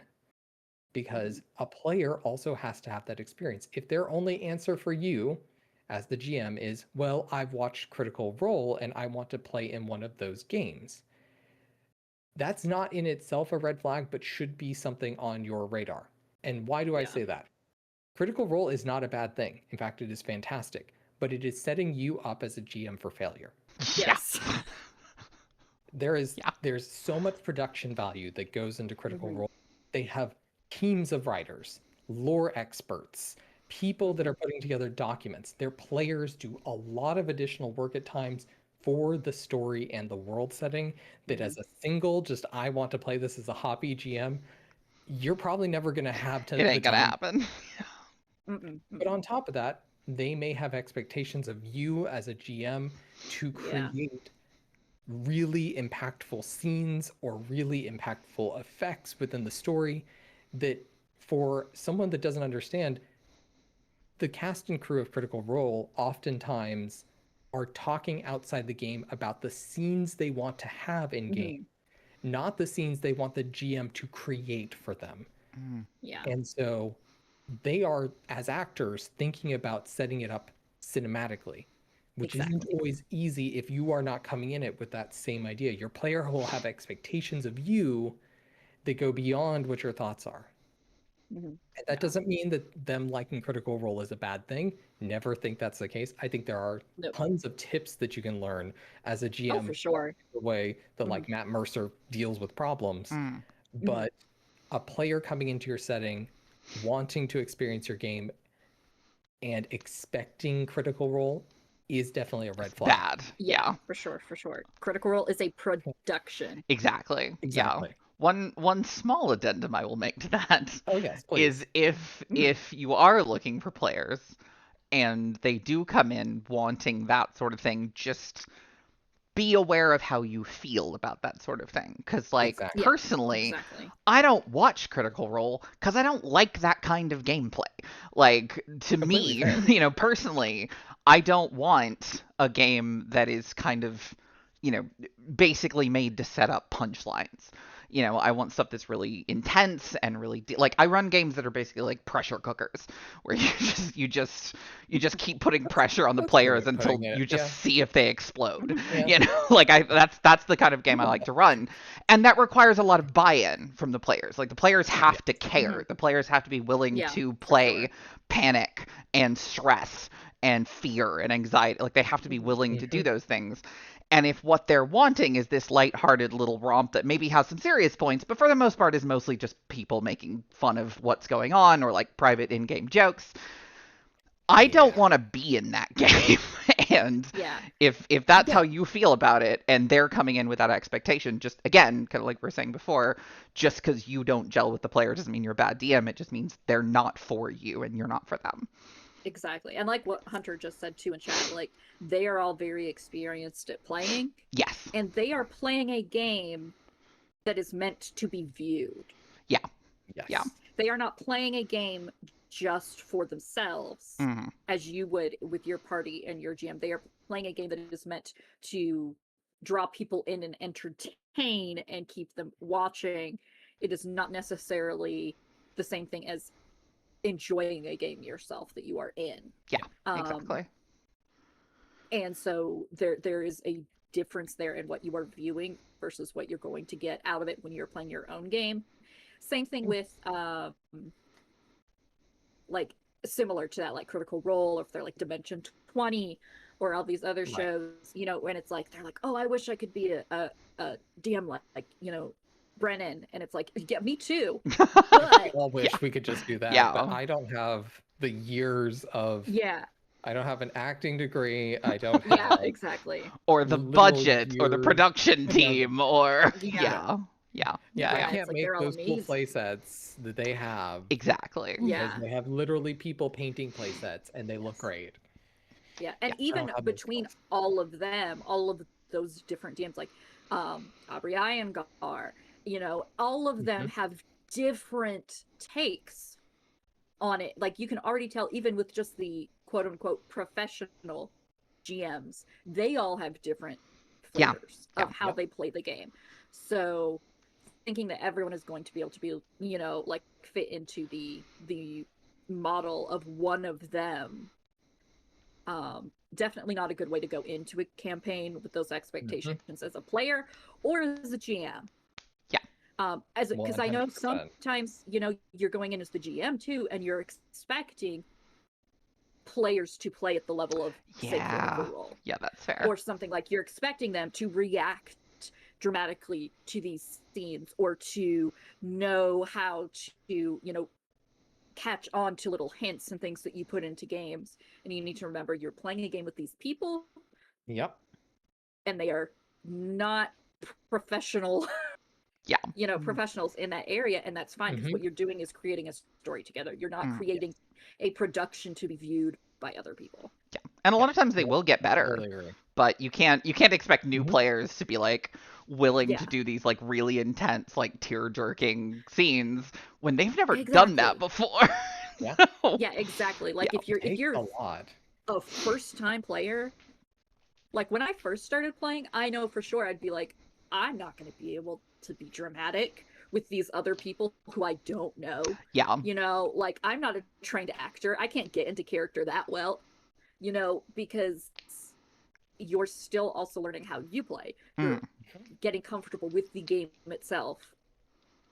And that's just, the way it is. Yeah, exactly. Like, I think it's wonderful to take tips and like watch them and be like, I would love to do a little bit more of that kind of style and take bits and pieces from that. Wonderful. And I think that that's a really good way as a GM to be like, wow, I would like to be better at this type of jamming. Like, I would like to be able to do something like this. You can watch some of those other GMs, learn how they set up scenes, but just remember that you're doing it for your players, not for an audience. Yeah, and I think that's the big difference. Even on top of that, like Jada said earlier, there are things we individually as GMs are really good at, and we can recognize we're really good at, and there are other things we're really bad at. Yeah. Every single GM. Every single GM has a horrible weakness. Yeah. Yes, we all do. And it's just how it is. For some GMs, it's going to be I like making really complex plots. And you're like, but the payoff with that is you have to have players who are going to want to think about the complex plot and dive into it. And if your players are just like, I'm here for like 3 hours and I'm brain dead from the week, they may not have the brain for that, which means you have to adjust your play style. Jada said that I make really cinematic combats. That's something I worked on a lot because I played Wrath of the Righteous, which is a Pathfinder module set and also a video game. And early on in that campaign, I was recognizing that because of the way Pathfinder works, and you want your enemies to be threatening and do a lot of attacks, I was having an issue where, because of the way combat works, where you can either move and make one attack or move or not move and basically get all of your attacks in, which are multiple attacks, that I was having enemies just stand around and make no attacks. And it made the combat feel very static, where it's like, it didn't matter if you had a map, everyone was literally taking the one big enemy and we're all just clustered around it. Yeah. And we're like, doesn't matter if I do damage, these players don't feel like they're moving. So as I progressed through that campaign, I did a lot of work to find ways to both mechanically and also cinematically move the enemies around the map. Whether it be they had a cool swift ability to basically teleport them across the field, or they had a thing where when they attacked someone at range, they could basically teleport to them, or they always got additional movement on their actions, just so that the combat had to flow. The players had to move around. The enemies were positioning themselves to do things and make attacks. I added additional effects into the environment to ensure that it felt like the environment wasn't just static either. But that takes a lot of time and effort, and thinking about your combats as a cinematic environment. And it's really hard. It's just really hard. And it's the thing that I like doing, because I like thinking about what's going to engage the players in my combat, so that it doesn't feel like, well, I did my one attack and now I end my turn and now I'm just going to sit here for 30 minutes. Yeah. We all have our strengths. We all have our weaknesses. That does also remind me of, like, just be aware that what you want to do might not work. So, so true. Pretty much since I started running games, I'm just trying to run Helm's Deep. Like, I've been running games since 2018, and the entire time I've been like, how can I make Helm's Deep happen in a game? And the problem with that, it's possible. It can be done, but it's really fucking hard. And 90% of the time, unless you have a really good mass combat system, your players are going to get bored as fuck as you run the 10,000 orcs that are attacking the castle they're in. My weakness is mass combat. Fair. That's so fair. So like I know it. I know that's my weakness. And I'm like, I'm so sorry to my players. I'm getting better, but you just gotta know that like there's some things you are not gonna be good at, and that's okay. Yeah. Yeah, like the amount of times I've been like, I want like 300 enemies. I'm like, I can't do that. I cannot do like, that. Cinematically, it will be wonderful. It looks great. It sounds great. You know, like I have had maps where you pop somebody over on Roll20 and there's like 100 little tokens on the map. It's terrifying. You want to freak out. You want to freak out players faster than anything else. You just go, oh yeah, let me just move you over to the map. Again, also love every time I set up like an actual board map and I'm just like adding more enemies. Yeah, you just see people's eyes getting bigger and bigger and bigger. So like, I want to do it. I still think I've come fairly close to it because, like, obviously, the point of Helm's Deep is not really even the castle; it's protecting a vulnerable target. Exactly. And you can do that. Back into a corner. Yeah, like that against a much more powerful enemy. That's like meat and potatoes. What a tabletop game kind of is supposed to be. Yeah. And so, like, I've found ways to kind of get that feel.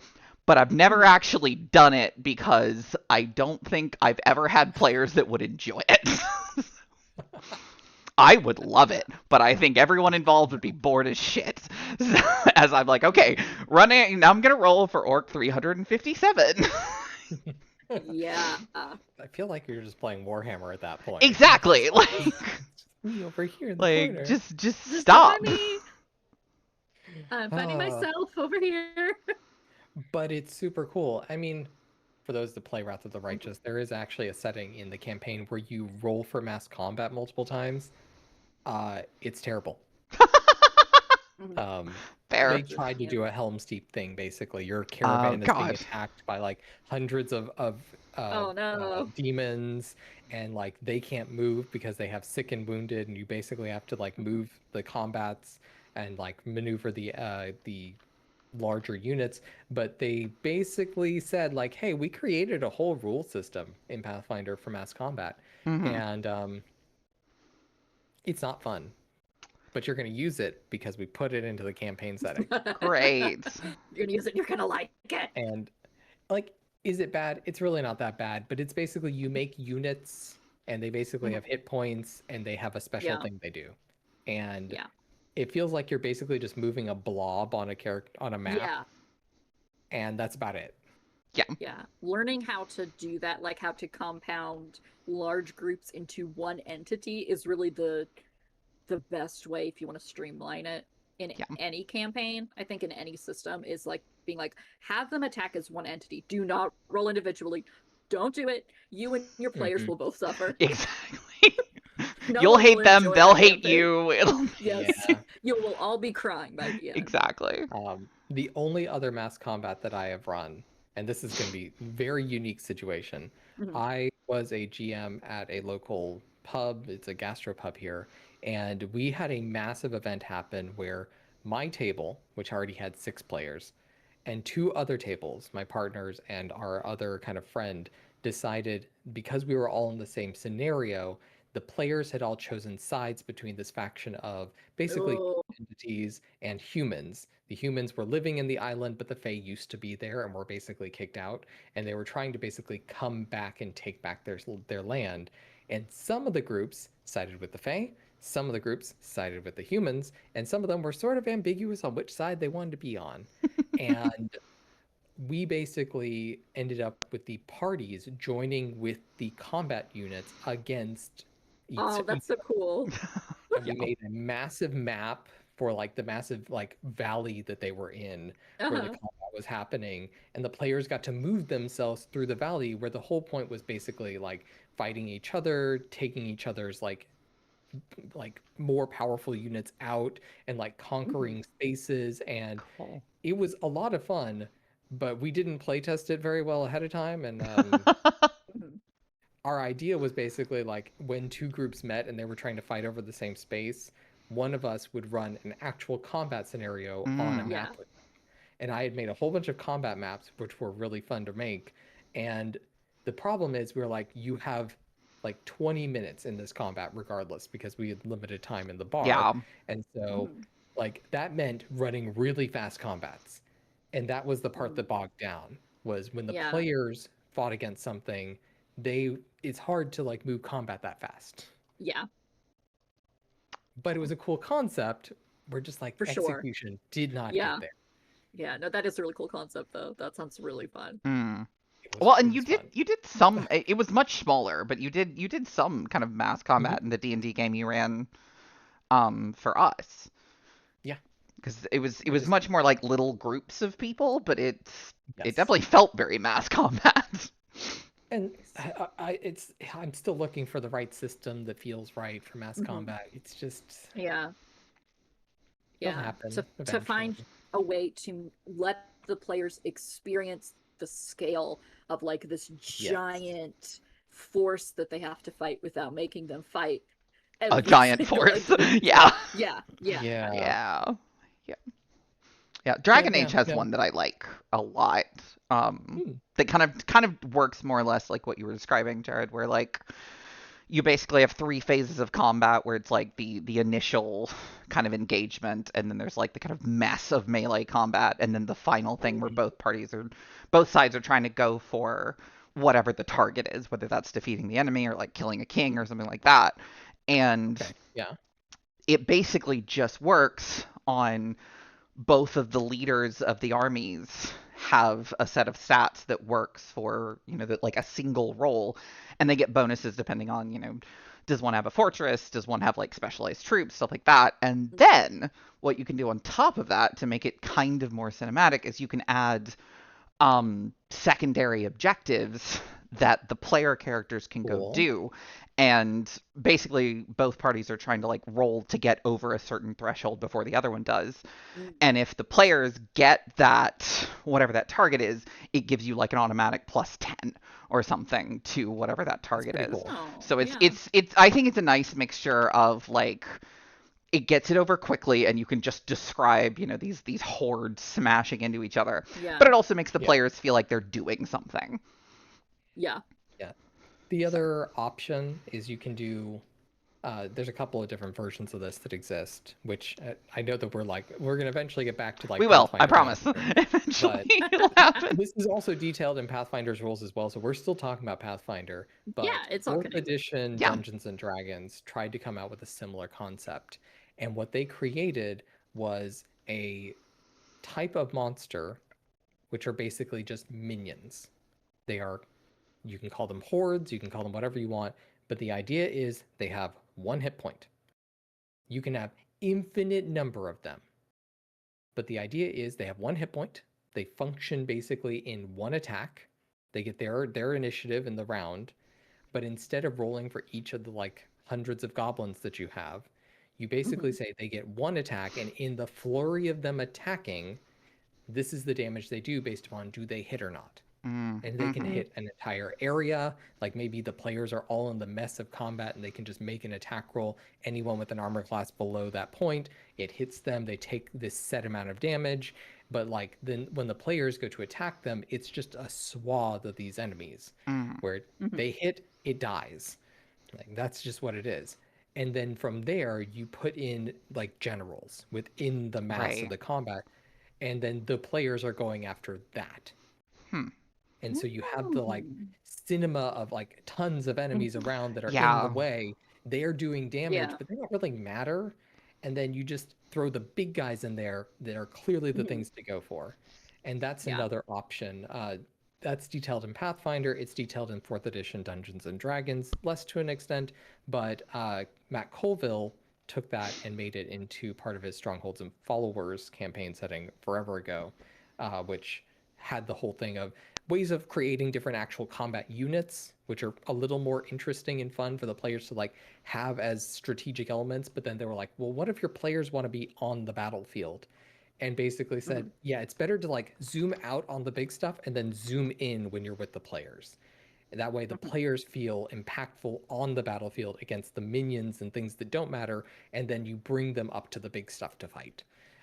And that can be a really fun way of both having like the big stuff on the battlefield that can be like your trebuchets or your specialty griffin units or whatever they doing the fun stuff against the other big units on the other side, and then zooming down into the combat with the players focused on them dealing with direct units that your players can feel like they get to do all their cool stuff. So that's another option. That is also pretty cool. Yeah, that is. There's a lot of options. None of them are perfect. I don't think you'll ever find a perfect system. No. Well, because like war games exist, so. Yeah. Exactly. Yeah. Exactly. Let's pull this back around, then we can sort of like close out Pathfinder and do anything. So the last thing I'm going to ask about, because we went an hour off topic, and that was perfectly fine. It was that's fun. What happens when you get GMs together. Last thing is Pathfinder is set in the world of Golarion, and we were particularly playing in the country of Ustlav in the city of Calavis. For your characters and also for the setting itself, how did you feel like the setting really baked in the flavor for the adventure? And were there any places in there where you felt like it didn't quite keep your attention, or the flavor of the world really didn't carry through?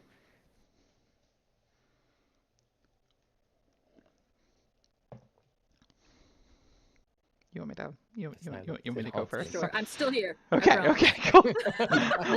I can go first if you want. I just didn't want to. No, it's fine. Whichever one. Okay. Why don't you go? I've been talking a lot. I feel like. Okay. Remember to hydrate, like one that isn't. By yes, the way. Everybody hydrate. Yeah. Those of you who are watching as well, hydrate. I thought you were gonna say those of you that need water or something like that. Those of you who need water, if you're a carbon-based life form, please, please drink water. If you're not, you do whatever you want to do.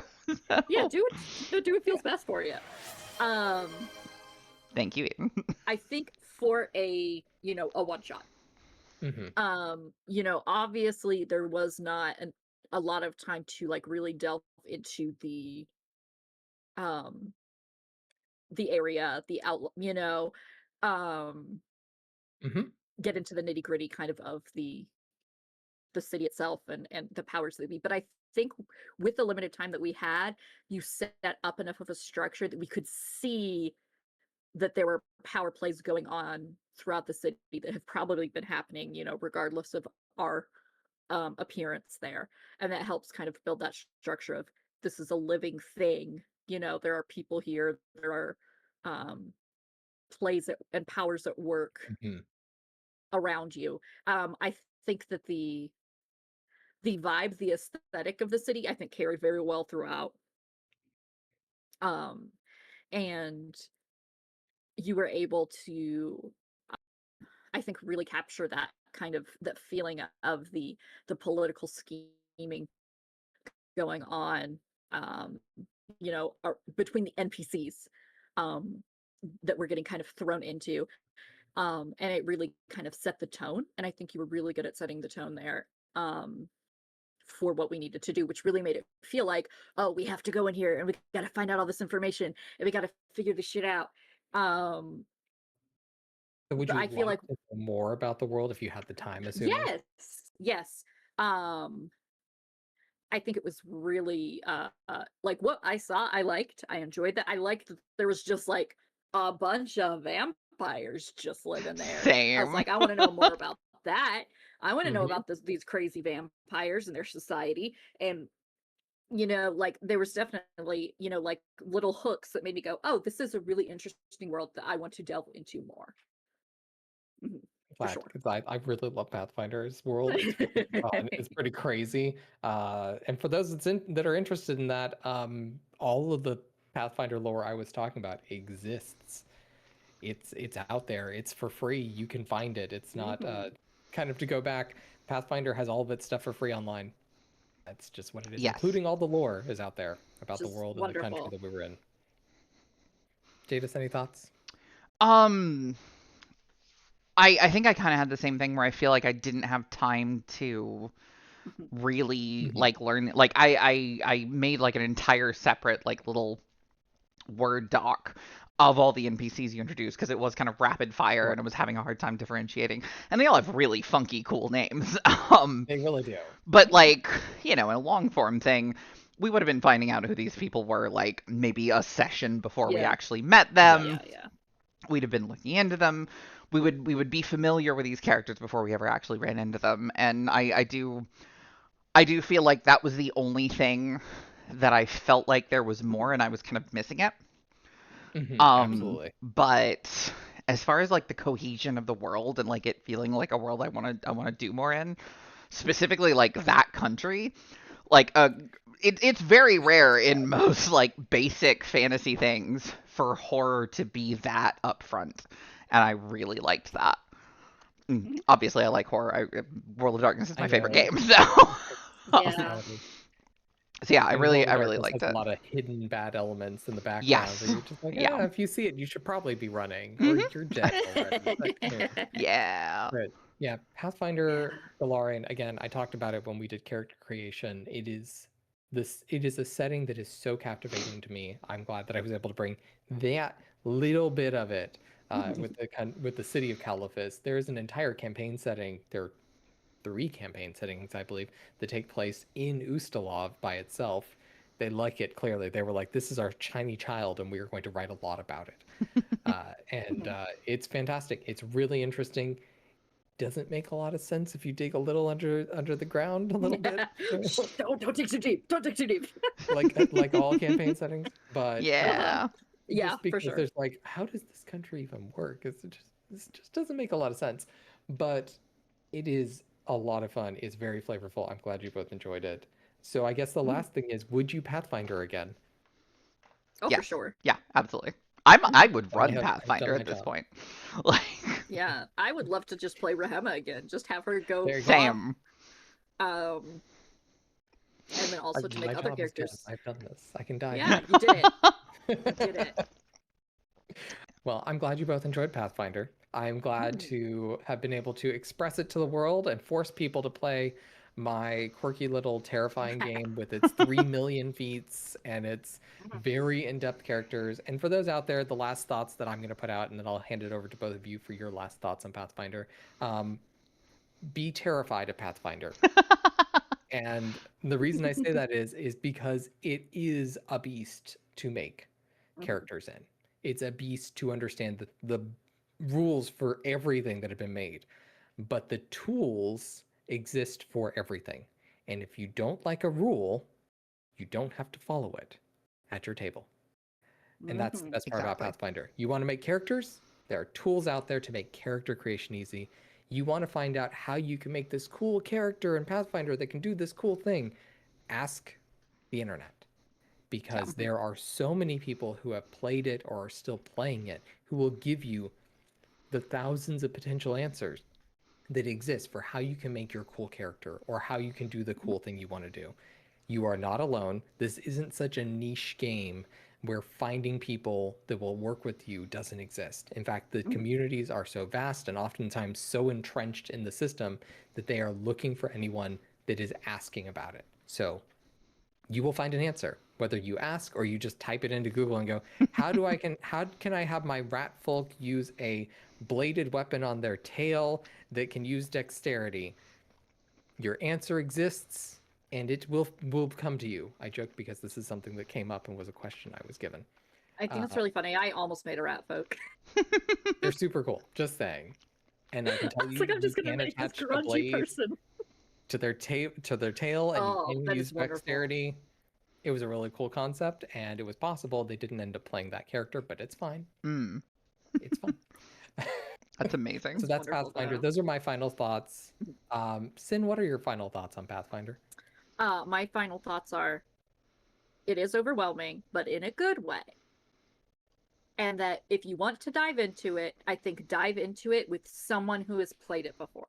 Yeah. And once you get a hang of it, then just go wild. I think it's going to be easier for you because it is so daunting. It is such a beast, as you said. Having someone there who can kind of just help walk you through, even if it's just to hold your hand for those feats, it's really going to help, and it's really going to make you feel more confident about playing the game. And then once you get past that part, just go wild. Yeah. Just some good advice. Jadis, what about you? Final thoughts? I think kind of similar to what Cinn said, it is daunting. It is terrifying, but I think a lot of the weaknesses of how big it is and how scary it is can be strengths. Because, like, Exactly. if you're playing a rules light game, there might not be a rule for what happens if somebody gets covered in tar and then falls into magma. There are rules for that in Pathfinder, like, almost certainly. Oh boy. Like, if you're the sort of person that doesn't like making rules on the fly, I think this is something that could be good for you. You obviously need For like sure. some practice and kind of an introduction into it, but it's there. So I definitely think it's scary but doable. It's my thought. For sure. Yeah, once I started playing, I realized it was doable. Yeah. Daunting but doable. Yeah. Daunting exactly. but doable. I like leaving Pathfinder as that. we need to send that to the publishers and be like, this is to Paizo, be like, yeah, but this is your but doable. This needs to be your product's tagline. So yeah. It does feel that way. So thank you both for playing Pathfinder with me. I'm glad to now be the one that gets to step back again and not be a GM for a moment. So Cinn, what are we gonna play? I was about to say that is the next thing. Yeah, we're going to play the game all players love to hate. The only D&D 5e. The game that both brought a bunch of people into the suite, pissed off everyone else. Be playing D&D 5e, and we're going to be playing in the world of Eberron. Cool. Where you guys will be in a Wild West steampunk train heist. Oh my god, that's awesome. Love it. That is amazing. Throwing every theme I love together into one. Nothing wrong with that. Because in the world of Eberron, there are also dinosaurs. So the Wild West steampunk dinosaur train heist. You're all welcome. That's I'm awesome. Very excited. That's fucking awesome. I'm terrified. So that will be 2 weeks from now.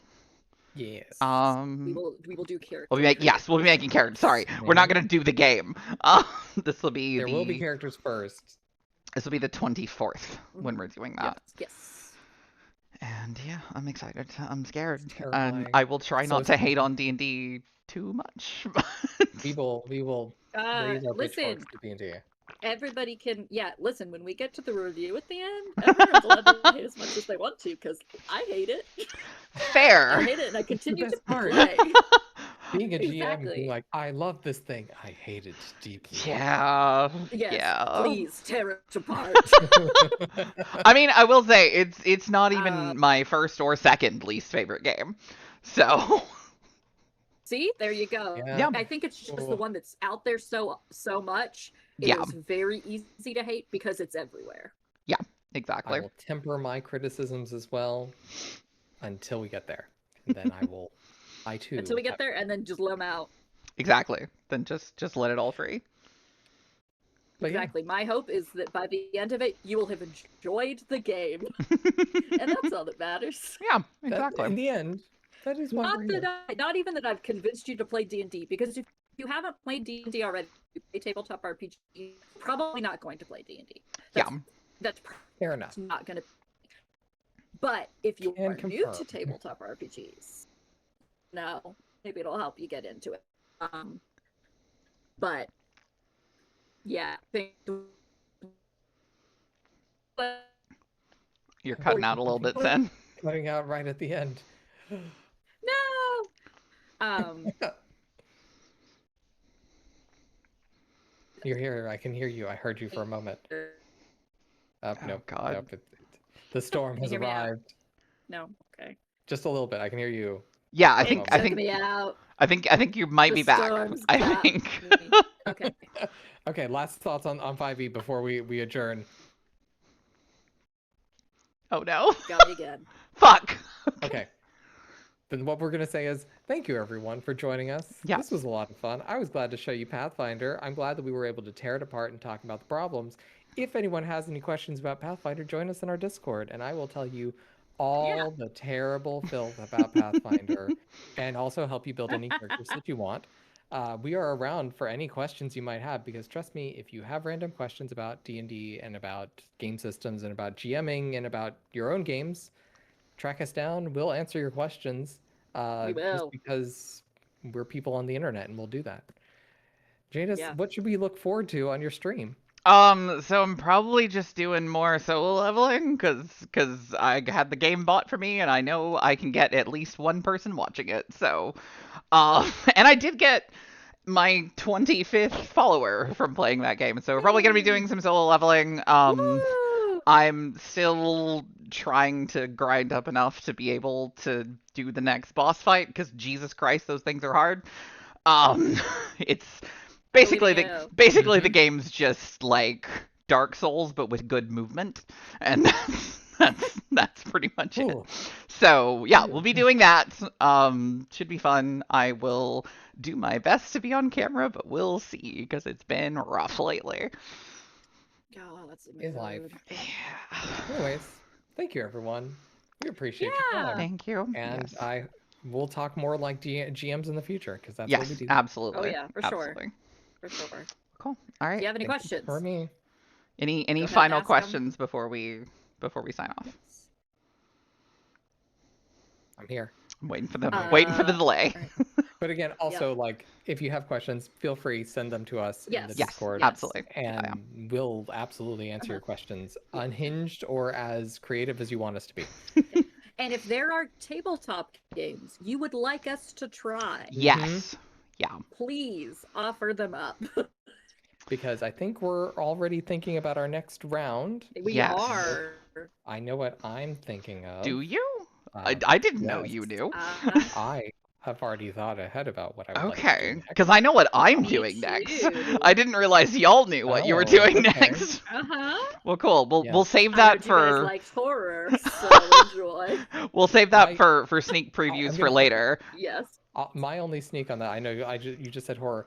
Mine is, would you like to play a game that doesn't have a GM? Oh God. Ooh. I'm just doing very basic sci-fi. So I love sci-fi. Nothing wrong with excellent. That. And by we'll preview that later. I mean, let's end the stream and then tell me what you're running. Awesome. Sounds good. Okay. Thank y'all everybody for watching. I will be back in a couple of days. Have a great day. Have fun. I'll talk to y'all later. Bye-bye.